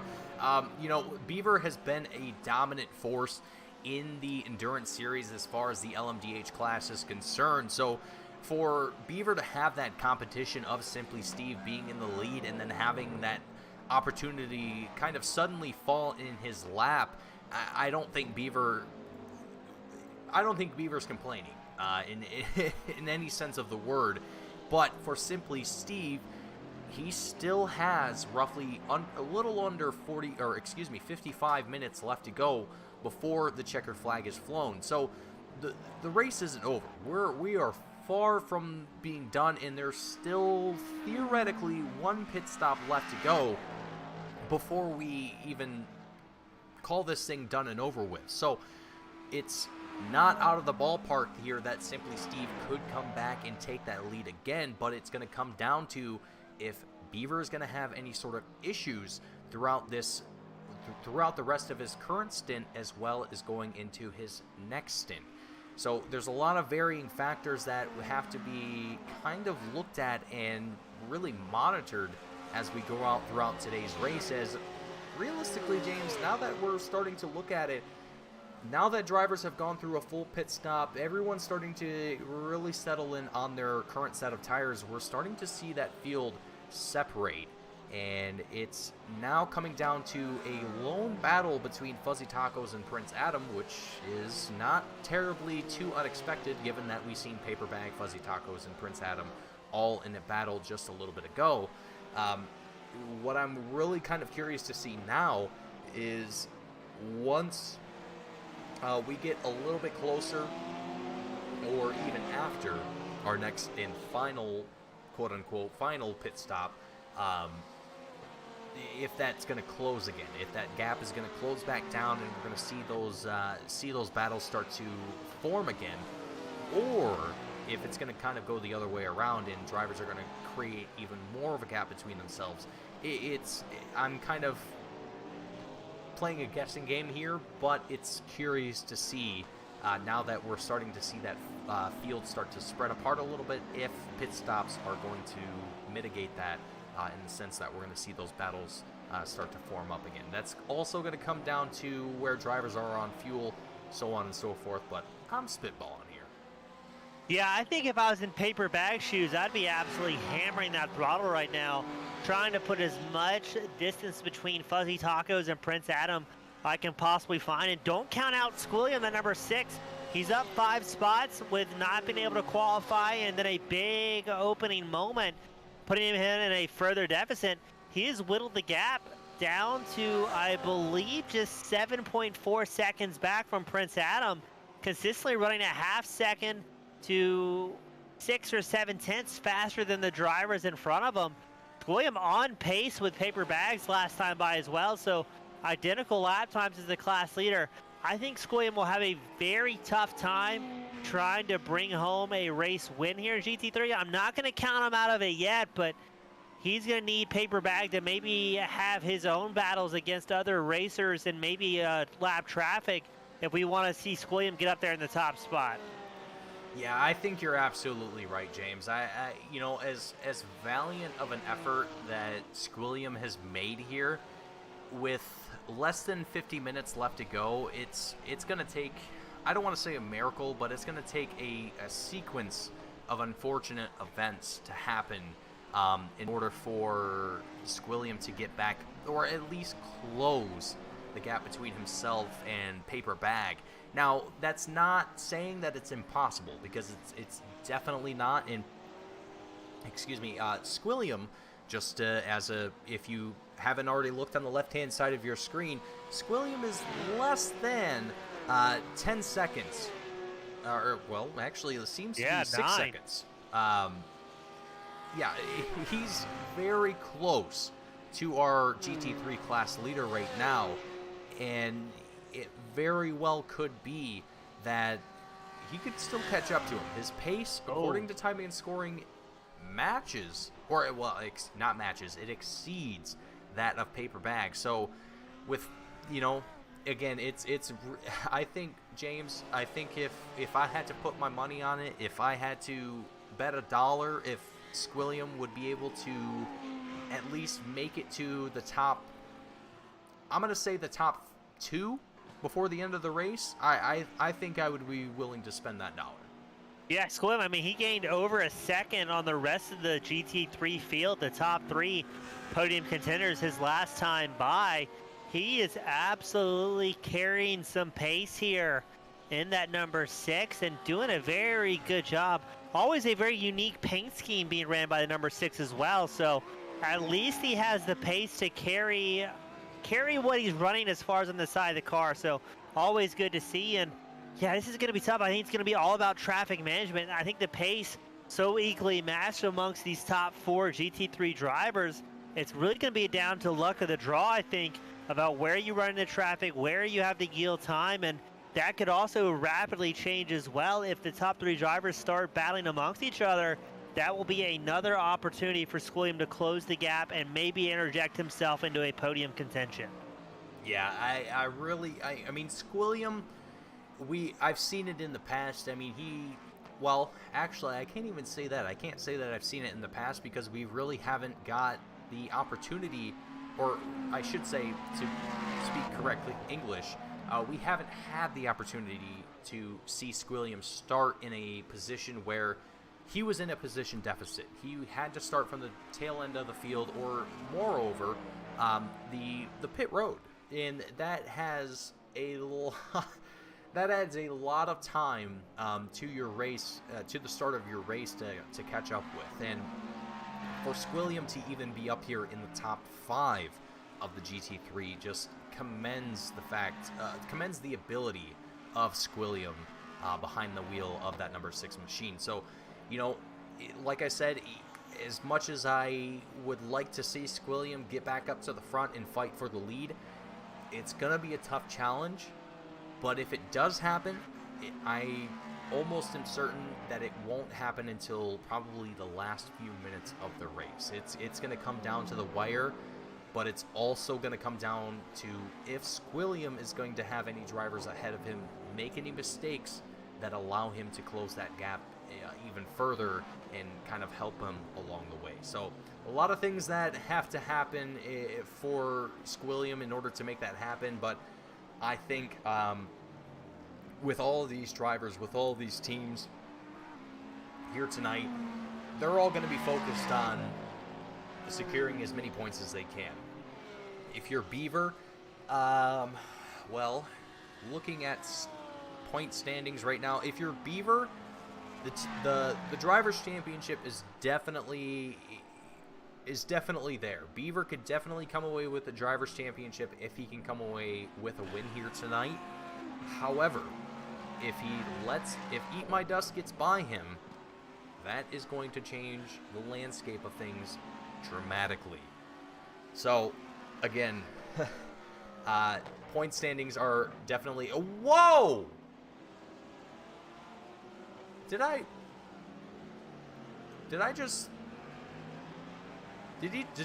Squilliam just appear out of nowhere, or was that just me? No, I think Squilliam's been having pretty bad blinking problems for the last few laps, and that is a white-knuckle moment for everybody out on track. If a driver disappears, especially if you're a couple corners back, there's no heads up that a driver's about to reappear in front of you. In the case of Simply Steve, suddenly finding a GT3 ahead of him with no time for preparation, and that's the scary part about endurance racing, especially with simulation racing, is you don't know what's going to happen. You don't know if something like that's going to happen, and very quickly put you on your back foot. You know, and it's especially in these cars, folks. I can't commend them enough for how professional and how well these drivers are behind the wheel. But just to give you a little bit of a better perspective, if I can find there it is. Looking at the right-hand side of your screen, you can see the dashboard and see just how quickly these drivers are going and what gear they're currently in. But you can see in miles per hour, I apologize for all of you folks across the pond. We use freedom units per hour here. But anyway, you can see just how quickly these LMDH cars are taking these turns, as well as accelerating out of them. I mean, there is just an insane amount of power in these cars, and I don't know if any of you folks, or even you, James, I'm sure you probably did, but if you've seen the pictures of all of the endurance cars and the Garage 52 or Garage 56 NASCAR that was there at Le Mans, these cars are very small in comparison to your regular road cars. They're very small, but have a huge punch, and it's a handful to control. Yeah, basically a small plane on wheels, a cockpit sitting very, very low to the ground, and that kind of leads into how they are so fast through the corners, as there's Simply Steve, an hour and 17 minutes in, clicks off the fastest lap of the race, a 1:23.37. His last pit stop was almost 27 laps ago, so he is very light on fuel and hammering down some lap times, and he is starting to very quickly close the gap to Beaver up front within a second of striking distance for this overall race lead. And these drivers, the faster they hit a corner, the more aero, the more downforce they have, helping to glue that machine to the track. And man, we're seeing Simply Steve put on a clinic right now as he closes the gap now to Beaver within 0.8 of a second. We're expecting the second pit stop for Simply Steve to occur very soon, and then he's going to be good to go to make this thing to the end on fuel, barring any sort of problems. But this is going to be interesting to see how the strategy pans out as now Nicolator, the number 5 GT3 driver, he comes down pit road for what could be the final time. Yeah, and just to kind of fill you in, folks, here as well, Simply Steve is also in contention for the Drivers' Championship here as well. He's only 15 points behind his teammate Eat My Dust in the Drivers' Championship. Beaver is only 12 points behind Eat My Dust.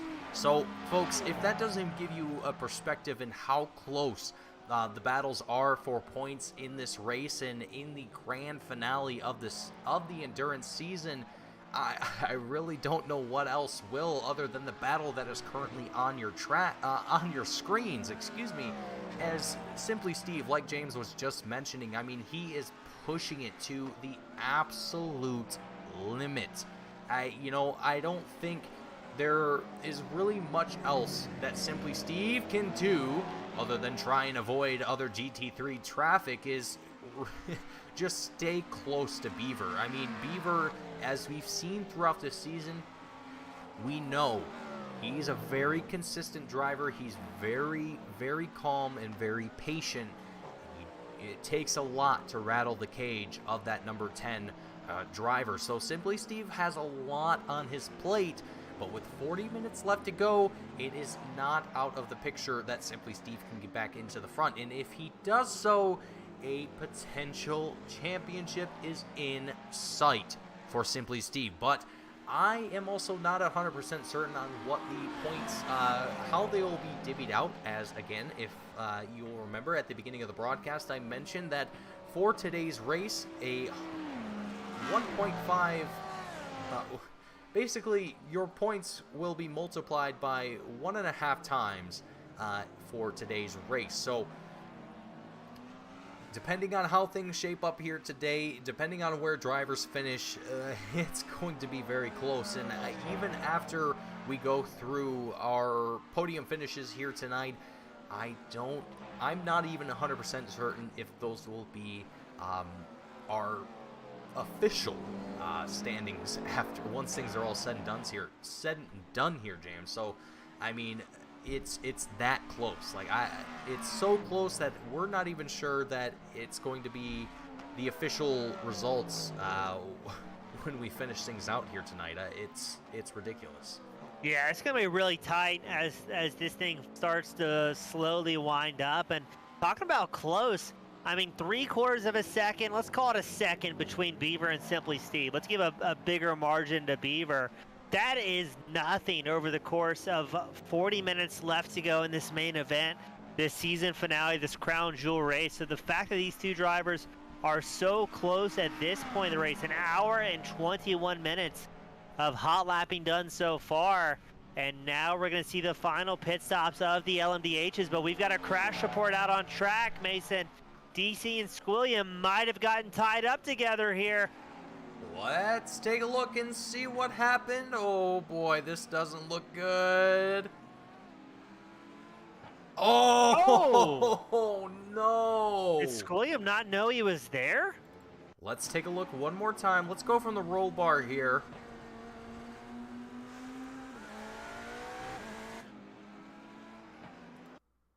Man. I mean, just two drivers trying to occupy the same space. Surely Squilliam saw him in the rearview mirror. Well, we can take a look here. Let's go back just a little bit. So there he is right there in the rear view of Squilliam. Squilliam probably saw him there.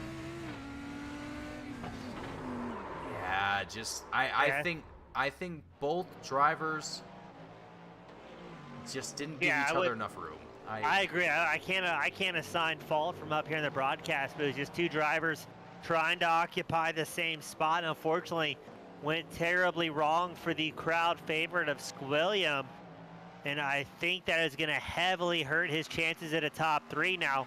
Prince Adam, Paper Bag are down pit road, the class leaders for GT3. So that still could maybe lend itself well for Squilliam as you watch Bar South in 22 rolling out on, Bar South 22 and the number 75 rolling back out on track. And it's a very busy pit road. Beaver, DC, Urko, Prince Adam, Paper Bag, crew, all on pit road together as there goes Eat My Dust in second place. He had a lap 36 pit stop. He definitely went for an overcut compared to the rest of the drivers. And now all eyes are on Simply Steve to see when that 023 machine is going to come down pit road for his final stop of the race. Yeah, Simply Steve. Excuse me, his last pit lap. Excuse me, as I have the hiccups. Lap 27 was the last time that he came down into pit road. So we are approaching roughly about 33 laps on his current set of tires. And we can actually take a little bit of a closer in-depth look at that. On the right-hand side of your screen. So there it is. His first stint was 27 laps. So this will be his longest stint of the race. Now, again, that kind of raises the question here of the different strategies being used on track here today by Urko and DC. Urko, the number 33 machine, DC, the number 3. They're currently down, I would have to say, it looks like 2 laps by my count. I think that's correct. So with that in mind here, I was kind of maybe hoping earlier that these two drivers, their undercut strategy would work a little bit better for them, or pay off a little bit better for them here. But it seems like that doesn't seem to be the case, as they're obviously down a couple laps here at this point, and having now to potentially rely on, realistically relying on mistakes here being made. So maybe they kind of shot themselves in the foot by assuming that everyone else was going to come down earlier, or maybe they just weren't confident on the tires that they had. Either way, we're seeing the results of different strategies being played out, and I think for Urko and DC, for Team Bong Life Motorsport, the short run strategy doesn't seem to be playing quite well in their favor. But Simply Steve, as I mentioned it, comes down into pit road, and that will be his second stop of the night and the last stop here for Simply Steve and for Team Speed Squad. So we are just about into the final half hour in today's race, and things are winding down to the very, very nitty-gritty. And right now, James... Oh, we've got problems. Oh! There goes Book. Oh, no, wrong driver. Waits for clean track to get that thing fired up and turned around, but a huge moment going to cost 4 seconds off the racing surface. And man, what a bad feeling that's got to be for the 056 to go this far, 3/4 of the way through this main event. And then what I would imagine was a solo car incident as we get the replay queued up that kind of ruins the race there for the 056. There we go. Let's see what happens.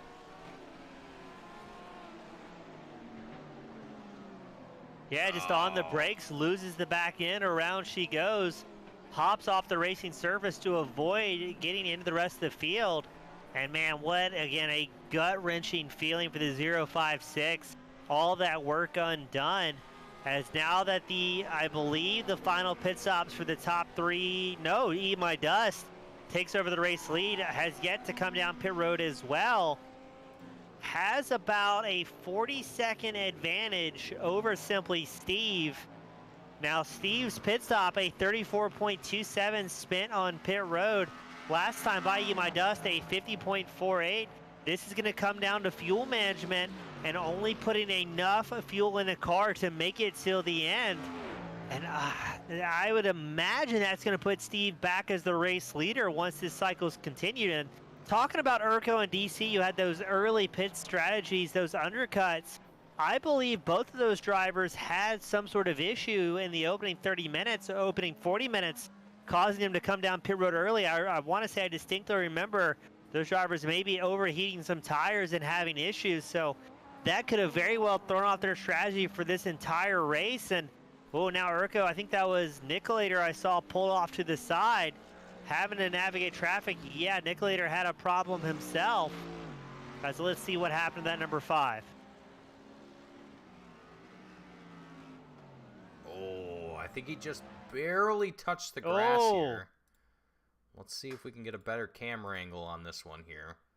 And just slow it up. I think it was pretty stiff, stepped out before the grass. Yeah, it definitely was. I think what happened here is he was already sliding before he even entered the turn. Yeah.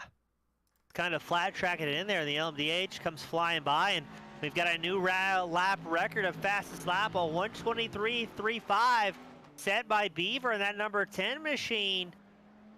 0.05 of a second faster than Eat My Dust, your race leader. Only 0.02 of a second faster than Simply Steve, who's rolling out on track after this final pit stop on lap 60. So less than, right about 31 minutes left to go in this season finale. And we're still seeing some very, very fast lap times. Beaver looking good here, maybe to squeeze home a podium, knowing Eat My Dust has yet to come down pit road for their final stop. Simply Steve about 30 seconds ahead of that number 10. So that's going to be a tall order for Beaver to squeeze another spot here, unless it's on pit strategy and attrition. But Beaver, as you said early in the show, a wily veteran, is going to stay out there, stay consistent, and just kind of hope things might fall his way here. Yeah, and for Beaver, I think at this point he's going to be hoping that he's going to be able to work his way around Simply Steve as he's trying to work his way around lap traffic here. I believe that was Biker Pilot? Yes, Biker Pilot. The number 42 BMW that he was trying to work his way around. But as I was mentioning, Beaver going to be hoping that he can capitalize on the pace difference between himself and Simply Steve, as once Eat My Dust comes down into pit road, as I expect him to do so here in the next couple laps, it's going to come down to Simply Steve and Beaver. Now, if you'll remember, folks, Beaver is just a few points behind Eat My Dust for the Drivers' Championship, and if he can pull off a win here, I think that might mean a victory, a championship here for the number 10 driver. But if Eat My Dust can stay consistent, stay clean, and keep himself out of trouble, that might mean the difference here. But also, you got to remember, Simply Steve is in that mix here as well. So it really comes down to any one of these three drivers. Whoever comes away with a win, I would have to imagine, is going to come away with as champion. And just to fill you all in, folks, here, I have a little bit of unfortunate news to give you all. Squilliam, the number 6 driver, has retired the number 6 car after a little bit of an incident here. Let's take a look and see exactly what unfolded here for Squilliam to cause him to make that decision. Into the grass just a little bit, and oh boy. Yeah, I think that to me, James, is a clear sign of driver frustration and just not being satisfied with this track. Yeah, I think that's just a accumulation of frustrations for Squilliam. I mean, he's going to end the race, I believe, in 14th. I don't think he's going to lose a spot to Crew with less than 30 minutes left to go. Crew's been in his pit stall for 27 minutes at this time, but man, I know the fans are going to be super bummed for Squilliam on that one. He had such an uphill battle and was doing a great job of overcoming that adversity, and unfortunately, just things did not go his way to cap this season off, and not how he wanted to end the season for sure. No, and Squilliam has had a very strong season. here in the Endurance Series as well as in the GT3 class. Looking at the, let me see here if I can find the point standings here so in the Drivers' Championship, Squilliam was sitting 6th place with 162 points, and in the Drivers' Championship with his team, I have to go and find it here, the Woonmates, they were sitting 4th place. Now, Squilliam being kind of not necessarily a lone contender, but not having his teammate here for a few races, definitely I would say have had an impact on their performance for points in the team championship. But both Squilliam and Remote Crawdad, the brothers with Team the Woonmates, have done phenomenally well this season, and I certainly hope to get to see them come back for next season and compete some more, and maybe even try and make a comeback here for the Endurance Series. But we'll have to wait and see if that comes to fruition going into next season. But James, we have cracked into our final half hour of the race here today. Things are calm, things are steady. There's there's one battle potentially starting to form here between Barsal 22 and Book, but at the moment that seems to be the only one out on track, and drivers have quite a bit of room around them to work with, as seen on the right hand side of your screen with the track map. Yeah, I'm always surprised. It doesn't matter where you're out on track, at what point of the race, there's still racing going on. Bar South and Book separated by less than a tenth as they get passed by, I think that's sector the 95. The LMDH is running 4th overall, 4th in class, and still good racing going on as Book is able to hold on to that 6th place GT3 position. And I'm just surprised at how fast the pace is getting. Last time by, Eat My Dust, a 1:23.23, or the lap prior at this point.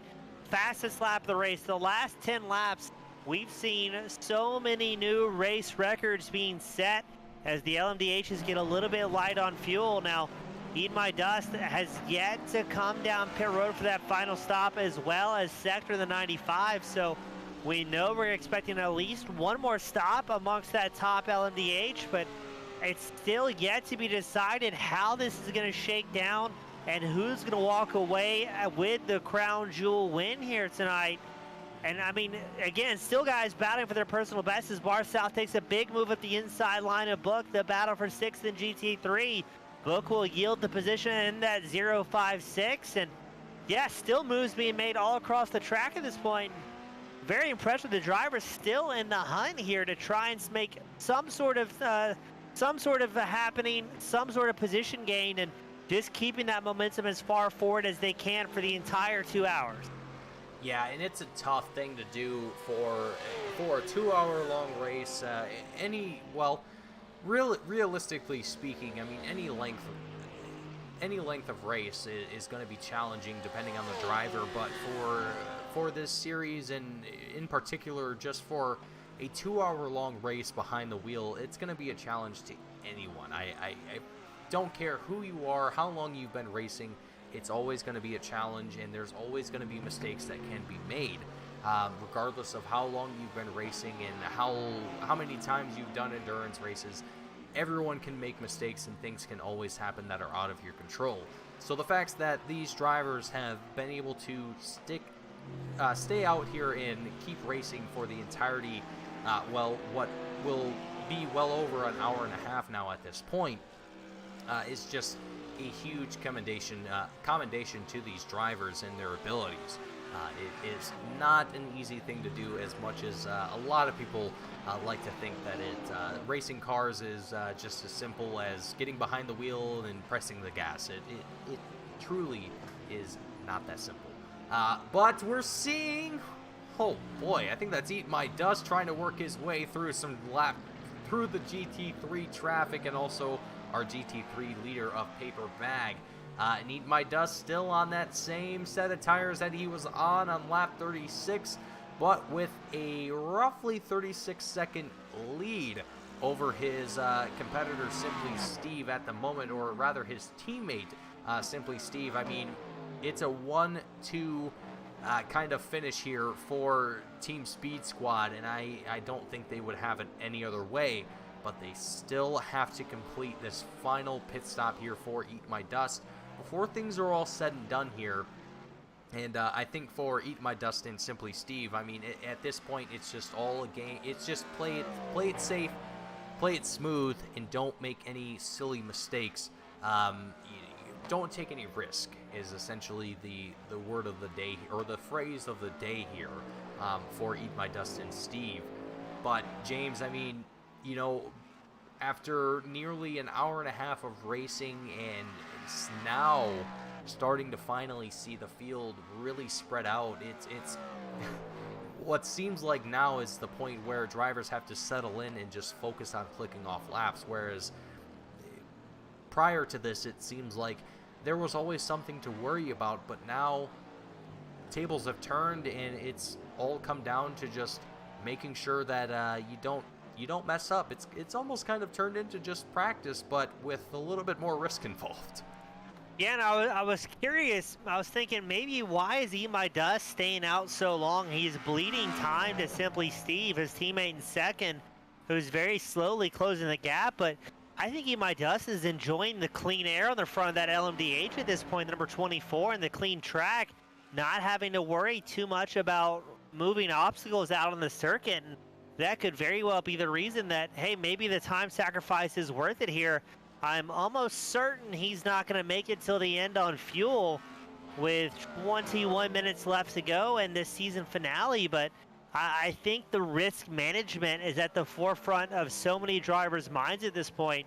So he's probably thinking, you know what, I'm going to lose the race lead to my teammate on the pit stop, but I'm going to have clean air, clean track ahead of me and kind of keep myself out of that vortex of danger for the remaining bit of this race. And that could very well be worth just having the track position, as still hold on to right a little bit shy of a 36-second gap over Simply Steve. So I don't know what the strategy call is going to be, as Eat My Dust having some race attrition, hitting the curbing very, very hard here. And I think he's going to box very soon just for a bit of a mental break.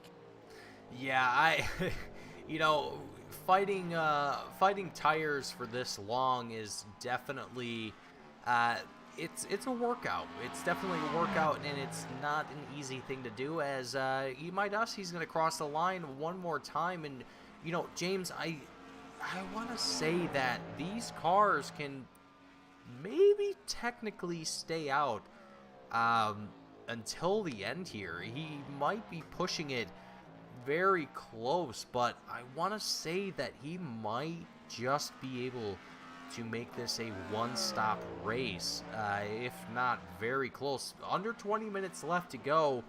It's gonna be a close call, with lap times being about a minute and a half. Man,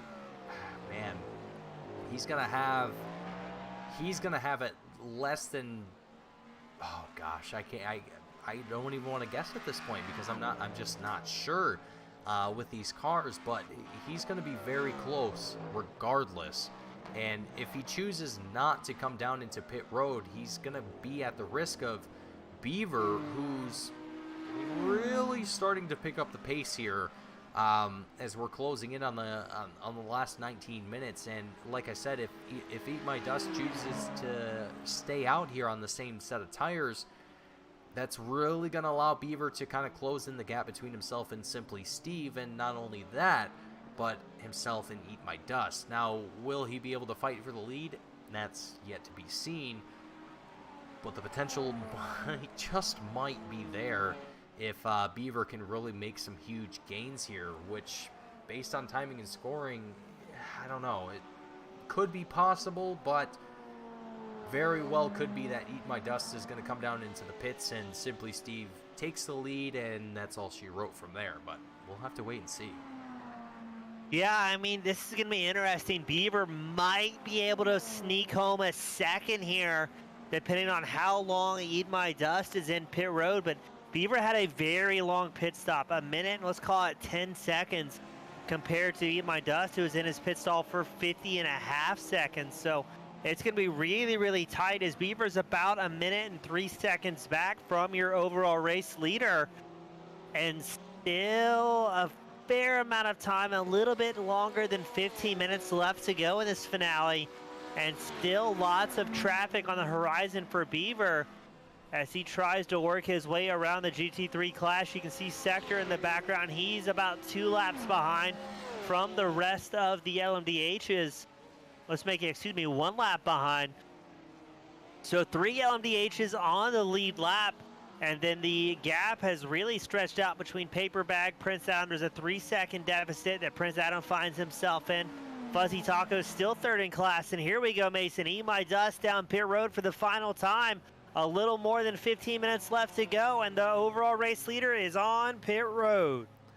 Eat My Dust. He's going to take it for the last time. A final set of tires and a splash of fuel. And Simply Steve, his teammate, once he makes his way across the checkered line, he will take the lead. And that is going to leave Beaver with a roughly 26-second gap between himself and Simply Steve to try and close here. But as I mentioned just a little bit ago, Simply Steve, if Eat My Dust, if his teammate were to come down into pit road, it would be up to Steve to take the reins and can try and control the situation as much as possible. But right as I say that, Eat My Dust, a very, very surprising move here. James, a short pit stop here for Eat My Dust, a roughly 52-second pit lap time as opposed to the normal roughly 1 minute 20 seconds, we'll say, for the LMDH class. Like I said, a set of tires and a splash of fuel. And James, I didn't mention it earlier, but I kind of had a feeling that Simply Steve and Eat My Dust, they're looking for a 1-2 finish here tonight. Yeah, for sure. They want to secure those top spots, lock up some championships. But what implications is this going to have as Beaver in 3rd place is closing the gap rather quickly to the 2nd place driver, Eat My Dust. We are already down to 10.5 seconds and closing very fast. Beaver is going to be very aggressive through traffic here, knowing he does not have much time left. We've got just over 15 minutes left in this main event. And I'm expecting Beaver to put down some very, very fast lap times if he can navigate the traffic, trying to close that 10.3 second gap. And we've got another battle going on, the battle for 5th in GT3. We've got Bar South 22. He's putting the pressure on Nicolator's number 5. Nick is up 2 spots. Bar South down 1 from where he originally qualified. 15 minutes left to go, Mason, and still great battles and a few unknowns here. Yeah, a lot still left on the line here as we're getting close to the checkered flag. And with right now the closest battle being Nicolator and Bar South, the question remains if we'll see any further battles start to develop here as the race goes on. The next closest battle that I can see would be between Paper Bag and Prince Adam, but right now about a 4-second gap separates those 2 drivers as Bar South 22 really pushing it on the edge here in that number 75 Porsche on the trying to close the gap between himself and Nicolator in that number 5 Mercedes. And it looks very promising here for Bar South, but he has to stay consistent and not let these kind of last few minutes of the race get the better half of him. As you know, James, I don't know if you've ever experienced it in races you've done before, whether it be sim racing or real life, but those last few laps, those last few minutes, it always just feels like all that pressure that kind of felt at the beginning of the race that wore off just gets added right back onto you right at the end of the race, because now all of a sudden you feel the pressure, feel the need to want to gain positions and put the fight on and so on and so forth. I don't know what it is. Maybe it's just me, but maybe you have similar experiences that you can talk about. Now you're for sure right. It's almost a second win. I mean, we've seen big moves early on in the race. You've got the blood flowing at the beginning of your main event, and you're all gung-ho and ready to make something happen. And then about midway through the race, you start thinking, you know what? It's not really worth pushing too hard at this point.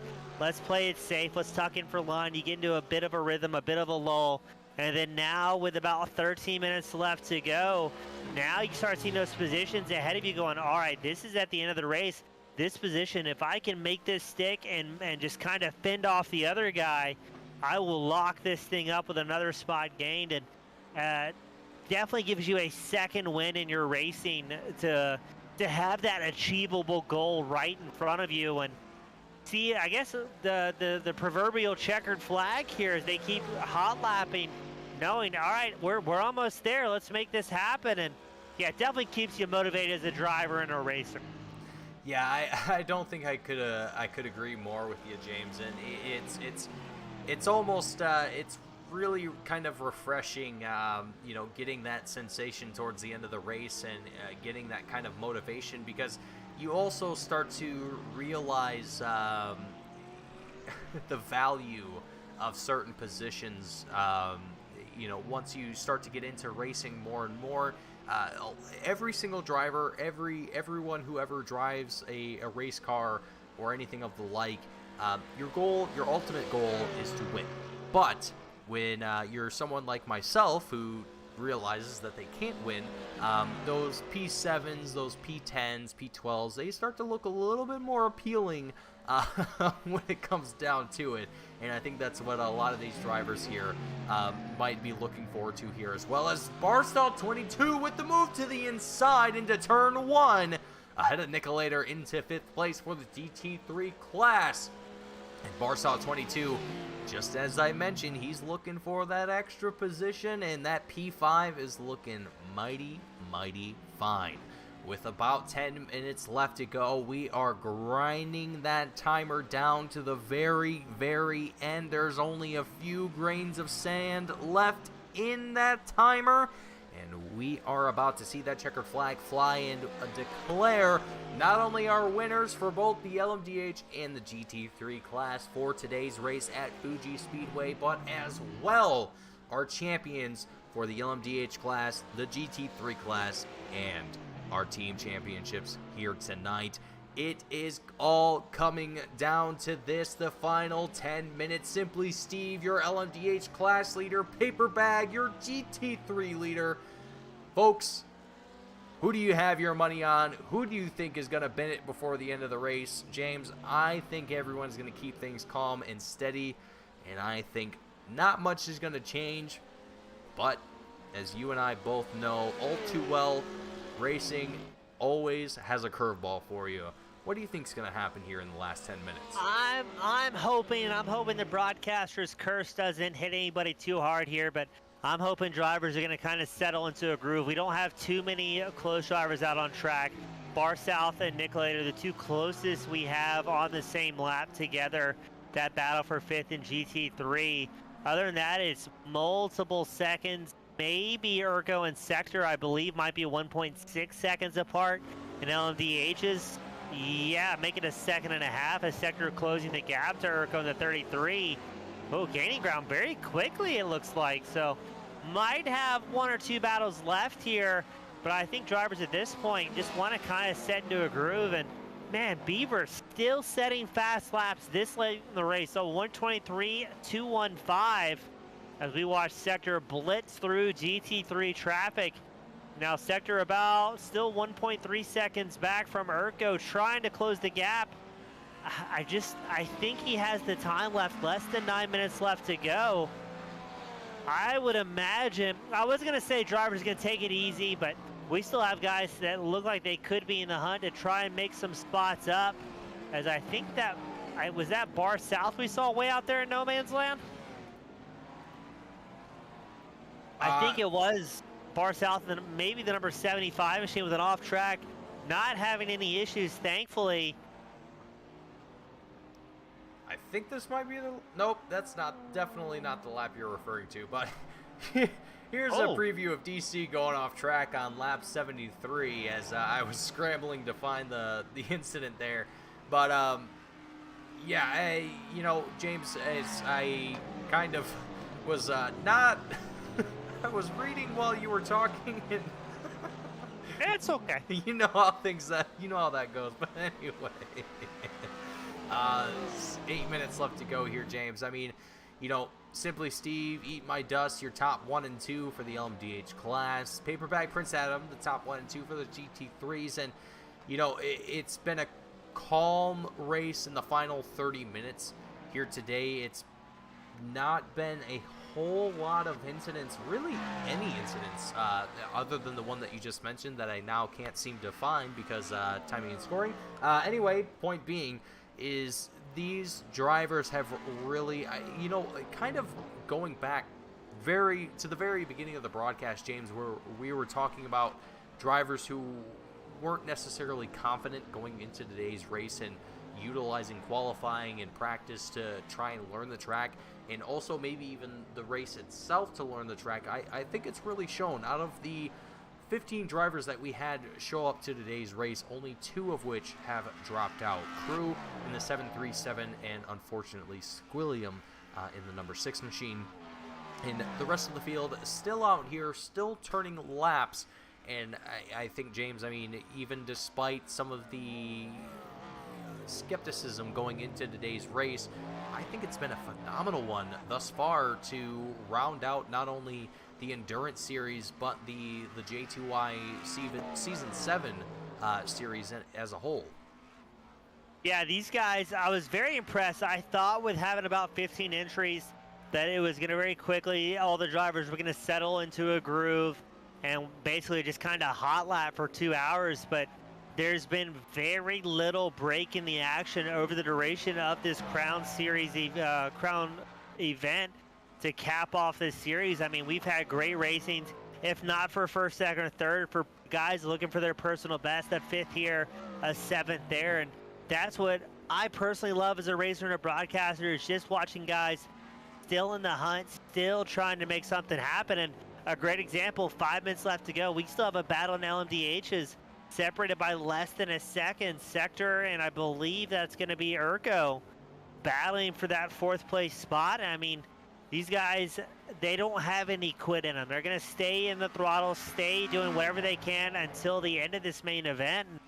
And barring any mistakes, we're probably locked in on our finishing order, but we've also seen some big single car moments over the course of 2 hours, so you can never really cross things out or say it's set in stone until it's over with. As we are checking out sectors 95, that's one of the few drivers within a second of anybody else, and look how much rubber has been laid down here at Fuji. Only 15 drivers came out, but over the course of 2 hours, they are really laying it down here, and that also affects the cars over the run as well. It gets a little bit more grip underneath them, and if you set up a tight car to begin with, things can get a little bit of a handful by the time it's all said and done, and especially if you get off into the marbles where there's no rubber and just that loose balled up from your tire shedding its skin can very quickly compound any sort of incident you might find yourself in. Yeah, and it's a very tricky thing too as a driver in iRacing, because depending on your settings for your sim rig and so on and so forth, you might not be able to see those things. I've personally had, I'm sure you probably had as well, but I've had experience with drivers who, they run their simulators on the bare minimum settings, and it looks like something straight out of NASCAR 2008. And it's amazing to me how they're able to still turn laps and stay fast, and even be some of the fastest drivers on the track. Myself, I don't exactly have the, I don't have a top of the line rig. I'm not rocking a 4090 or anything like that. I'm rocking very moderate hardware, but even myself, I struggle finding those things on track sometimes, and sometimes it even feels like you reach those points of the track and it just comes out of nowhere, and you don't even realize what's going on. So I feel like a lot of the times, or some of the times at least, that it comes down to just driver sim setups and things of that nature, but it also goes to show where drivers are paying attention, where they're looking at on track, and where they're paying attention to where certain parts of the track are more slick than others, where they're going to get more grip than certain parts of the track, so on and so forth. So there's just the depth that this sim has is incredible, and being able to identify the different problems that you're having as a driver, I think is a very, very important skill to have, to be a well, not only a confident driver in sim racing, but a fast driver in sim racing. It's a lot of skill involved, and it's very hard to explain in words, but these drivers just do a phenomenal job of making it look easy for all of us, and making myself, and for hopefully a lot of you at home, wanting to get behind the wheel and wanting to give it a try yourself. Yeah, I would definitely get into it. It's a relatively inexpensive sport, way cheaper than real life race cars. Trust me on that, ladies and gentlemen. And, way cheaper. And talk about fast and smooth. Simply Steve, a 123 flat. Just at the tail end of this, the white flag will be coming out in about 1 minute and 45 seconds. Clicks off the fastest lap of the race very late into this thing. And surprisingly, Nicolator has to come down pit road. He will be the only driver, I believe, with a third stop in the GT3. So not what he was looking for. I think he might lose a spot to book in the 056. So not what Nick was looking for here late into the race, as yes, there goes Book in the 056, taking over the 6th in class, 12th overall position. Nick takes just a splash of fuel to roll back out there, but man, what a punch for Nicolator as well, to lose that spot here at the very tail end of this. As that time, it looked like Simply Steve backed off the pace by a lot, over a second slower than the lap prior. As we've got 1 minute left to go, and barring any extreme acts of misfortune, Simply Steve is looking very, very good here to pick up the season finale win. Yeah, you know, and now that you mentioned the pace drop-off here from Simply Steve, looking at timing and scoring, it's kind of an interesting thing to note here, but Simply Steve is slowly falling off the pace from Eat My Dust. Now, that's not conclusive to say that he's giving up the position, so to speak, because there's over 16 seconds separating them. However, could we see something like a who was it? It was Michael Schumacher and oh gosh, I'm trying to remember his teammate, where they came across the line at the same time. I can't remember his name. Anyway, point being, I think it's definitely nonetheless an ecstatic finish for Simply Steve and Eat My Dust, as we officially cross the time limit here. The lights are flashing from Simply Steve. The checkered flag is out, and there it is. The win for Simply Steve. An incredible victory for both himself and his teammate Eat My Dust for Team Speed Squad, as Eat My Dust comes out of the final turn. He's also going to take second place here across the line. A very, very well-deserved celebration here from both of these drivers as they conclude their race here today at Fuji International Speedway in James. I mean, just waiting for the final few remaining drivers to make their way across the line. 2 hours of endurance racing here with the J2Y Just 2 Idiots Cup Series, and with only 15 drivers for today's race, but still so much action. I mean, what else? What more could you ask for? Yeah, I mean, great racing from start to finish. No lulls in the action. Simply Steve, Eat My Dust, Beaver, the top three in the LMDHs. Paper Bag, and it looks like Prince Adam, yes, locking up, most likely to lock up second. And I believe Fuzzy Taco's in third, but man, but just great racing all across the board here from these guys, and very, very impressed with these drivers and how close things were at the tail end of this, with how consistent everybody was for the duration. We started with 15 drivers, we ended with 13, so very low attrition, and just all around great racing. Very impressed over the course of 2 hours how tight the racing could be for these competitors. Yeah, I mean, I know that yourself hasn't you haven't been able to see it throughout the season, but to be here tonight and to see all the action here, I mean, it has just been phenomenal racing through and through, week in, week out, with not only the Endurance Series, but also the Sprint Series. Folks, if you haven't watched any of the Sprint Series broadcast here with J2Y, I highly recommend going back to our channel and checking out some of those broadcasts. A lot of great racing there. But as we conclude our race here today, and as we see a few drivers, Paper Bag and Prince Adam, they're both going to line up side by, or nope, not, never mind. Everyone's taking their victory laps here, or just doing their own celebratory thing here. Paper Bag, along with his teammate Barstow22, they're going to take a little victory lap here. But James, let's go ahead and get ready for our post-race interviews, as it looks like the first driver that we're going to have up in the booth here today, doing things a little bit unorthodox, as we're going to look at our finishing... Oh, no, that's not the... So we're going to look at our post-race results here.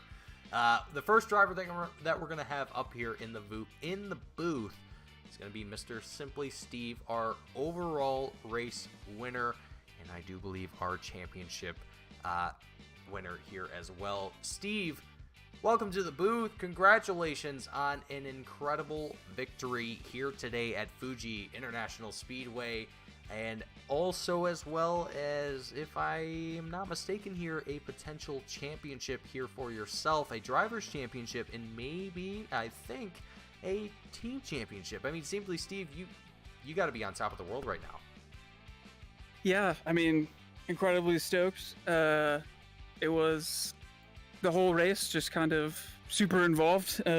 No real rest, really, until the very end, where the pit stops kind of shook out. But yeah, the whole race was just trying to push, get through traffic. It was, I mean, honestly, one of the most thrilling races I think I've had in J2I. So, well, and with tonight out of the way, with the entirety of Season 7 now in the rear view mirror, what's kind of your outlook after this season is all said and done? I mean, both yourself and your teammate, you guys had a dominating season here in the Endurance Series. What's kind of your expectations going into Season 8? Do you hope to come away as two-time back-to-back champions, being that this would be the first time that I know of that you guys have a championship? But needless to say, what's kind of your goals going into Season 8? man, I have no idea. I'm honestly, for as long as I've been in J2I, I've gotten some wins, but never enough wins to amount to a championship. So honestly, I'm just ready to enjoy it for a little while. I mean, whatever the next season is, like the cars and whatnot. I mean, obviously, try to do the best we can. But honestly, I think it's just enjoying like the last half of the season here. I feel like me and my teammate Lucas, Eat My Dust, really kind of got it together. I would say it's probably the Cadillac switch. So, well, Steve, I would say both you guys did an incredible job, not only here tonight, but throughout this season, and I definitely look forward to catching you guys more going into Season 8. But before I let you go, before you go crack open that well-deserved cold one, or maybe even a nice little bourbon for you, maybe, whatever suits your flavor. But Steve, before you head out, who would you like to thank? The floor is yours. I mean, first shout out to my teammate Eat My Dust. It would not have been possible. This win for the team championship or the drivers championship would not be possible without Eat My Dust. Huge thanks to Lucas. Huge thanks to the guys in the voice chat tonight. Thanks to my girlfriend. If my coworkers are watching, thanks to them for letting me leave work just a touch early. But yeah, anyone that's supported me in the season, it's and Beaver for making it a really close season here. I feel like it was a pleasure to participate. So thanks to him for just having the pace to make me have to rise my game. Thanks to him as well. Well, Steve, I want to thank you for joining us up here in the booth here tonight. It was an absolute pleasure to get to watch you both, yourself and your teammate, dominate the field here tonight. And I hopefully get to talk to you some more again going into next season, and keep the pace up, and hopefully we get to see another dominating performance going into Season 8. Yeah, let's hope so. Thank you so much for having me in the booth here. Absolutely, Steve. You have a great night. You too. Alrighty, folks. So that was simply Steve, our LMDH class winner, and potentially our championship, our Drivers' Championship winner coming out of the booth here tonight. These results are unofficial, so I won't make anything official until points are said and done. But moving on to our next interview of the night and passing it on over to my esteemed colleague, Mr. James. Up next, we are going to have Prince Adam up in the booth, coming away with second place in the GT3 class. Adam, welcome to the booth. James, floor is yours. Adam, what a great race start to finish. Didn't look like much chance of a break for you out there, and it seemed like it was action-packed and a little bit of contact, a little bumping and grinding, but kept things relatively clean and picking up a great race here in that number 13. Yeah, that was a hard-fought battle from start to end. Big shout-out to Paper Bag, to Brandon, to keeping things interesting. We were nose to tail for most of the race. And then he just that Porsche found some incredible speed in the second stint, and it was hard to catch up after that. Yeah, it seemed like you guys kept it very dialed. It seemed like most of you GT3 drivers were on the same fuel strategy, tire strategy. Did the track and the length of the race give you much time to really play around with strategy, or was it pretty much well decided what was going to be the fastest way to make it happen? I had about 9 hours of prep going into this race, so I had ran a couple different scenarios, seeing what fuel saving looked like, and I knew from the beginning the strategy that I went with was the same strategy everyone else was going with, because we can take tires at the same time we take fuel, so it's just pedal to the metal for the whole time.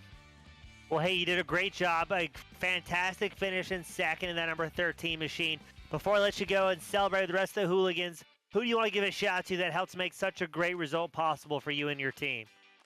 I want to shout out the competition to J2I. Brandon and I have been chirping at each other. We've been identical in pace the entire week leading up to the race. So we've been pushing each other to maximize our pace to see, how's this race going to turn out. I want to shout out Brandon, shout out Squilliam, my Sprint Series teammate, and I want to shout out Garlic Dog. Not sure if he's watching tonight, but shout out G Dog, missed you on track. Hope to see you in the future. Awesome. Thank you for your time, Prince, and hope to have you back up here more next season. Yes, sir. Thank you, guys. That was Prince Adam finishing second in class, 8th overall for the GT3, and we're going to hand it back to my co-conspirator, Mason, where he's going to bring Paper Bag at number 420 with the GT3 win.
I just wanted to go faster.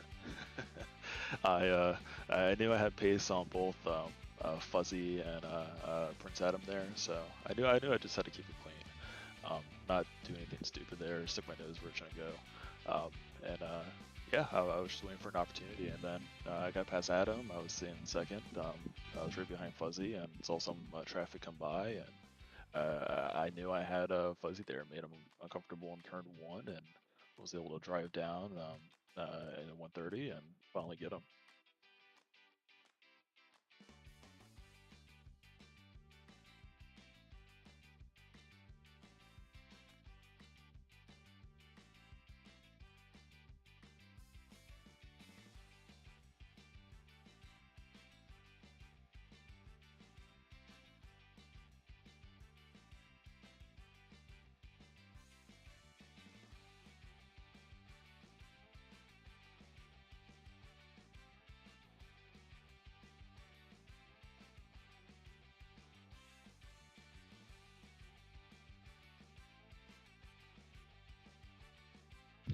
Yeah, everybody really stepped it up this season. Bar South did great. He got himself a win. And seeing them go faster made me want to increase my pace as well. I've probably been in a little pace plateau for about a year now, and I've been trying to break out of that. Seeing everybody else do more practice and get faster just forced me to do the same.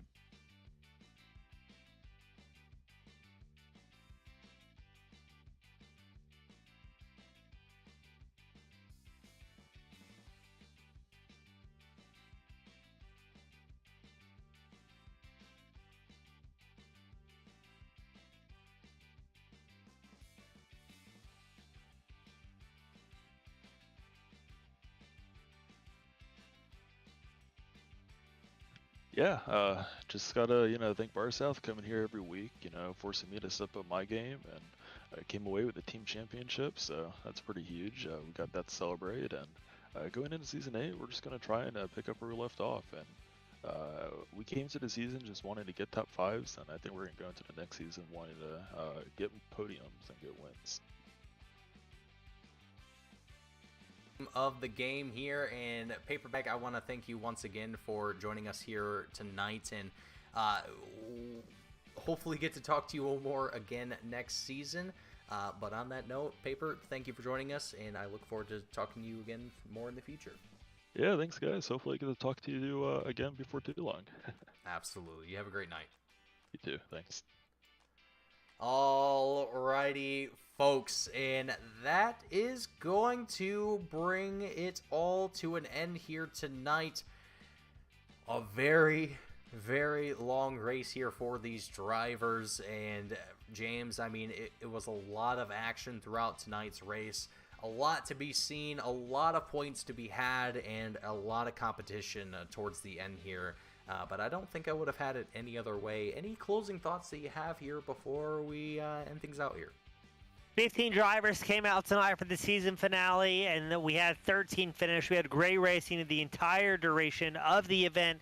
Couldn't ask for anything more out of the drivers and as well as the fans who came out in force. So all in all, a great night here with the Just Two Idiots Cup Series. The Endurance Series was great all year long, and I'm already looking forward to Season 8, Mason. Absolutely. I couldn't agree more. Folks, that is going to bring our coverage tonight of the final round of the J2Y Endurance Series, the Crown Jewel event here at Fuji International Speedway. My name is Mason Heimbaugh, joined alongside me, my good friend and esteemed colleague, James East, here with Team Goon Squad, bringing you the action here tonight. I hope every single one of you enjoyed what you saw. If you did, hit that like button. Don't forget to subscribe. Catch all the action that we have here on Team Goon Squad throughout the week. And hitting that like button lets us know that we're doing an alright job up here in the booth. We like seeing those numbers. Anyway, folks, thank you all for tuning in. We look forward to seeing you all in the next season, and we will keep you updated on when that comes in. But if you would like to catch more action, stay tuned. Coming up this Saturday at 3 o'clock Eastern Time, we will be back for the Team Goon Squad Endurance Series. 3 hours of racing at Daytona International Speedway, so there is plenty of action to catch here on Team Goon Squad. But that is all I have for you here tonight. Thank you all for watching, and we will see you all in the next one.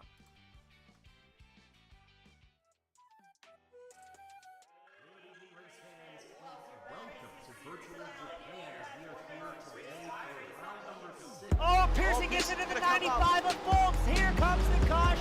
Flag is dropped here at Daytona, and away we go for the first time. Nicholas Morcel, Sean. Looks like most get through unscathed. Look at that, there's Reed Gibson. A big move at the inside line of Dom's, possibly a little bit of contact. Now, as we've got 3 wide action going through turns 1 and 2. And they're underway. Eric Hahn takes a nice jump. Wilson hasn't let it go very far. Let's go out here for Circuit Spa Francorchamps. Alex Johnson's off to a brilliant start there. Just how oddly shaped this one is. We saw in the background Eric Hahn go for a bit of a swing, and he's gone and he's over.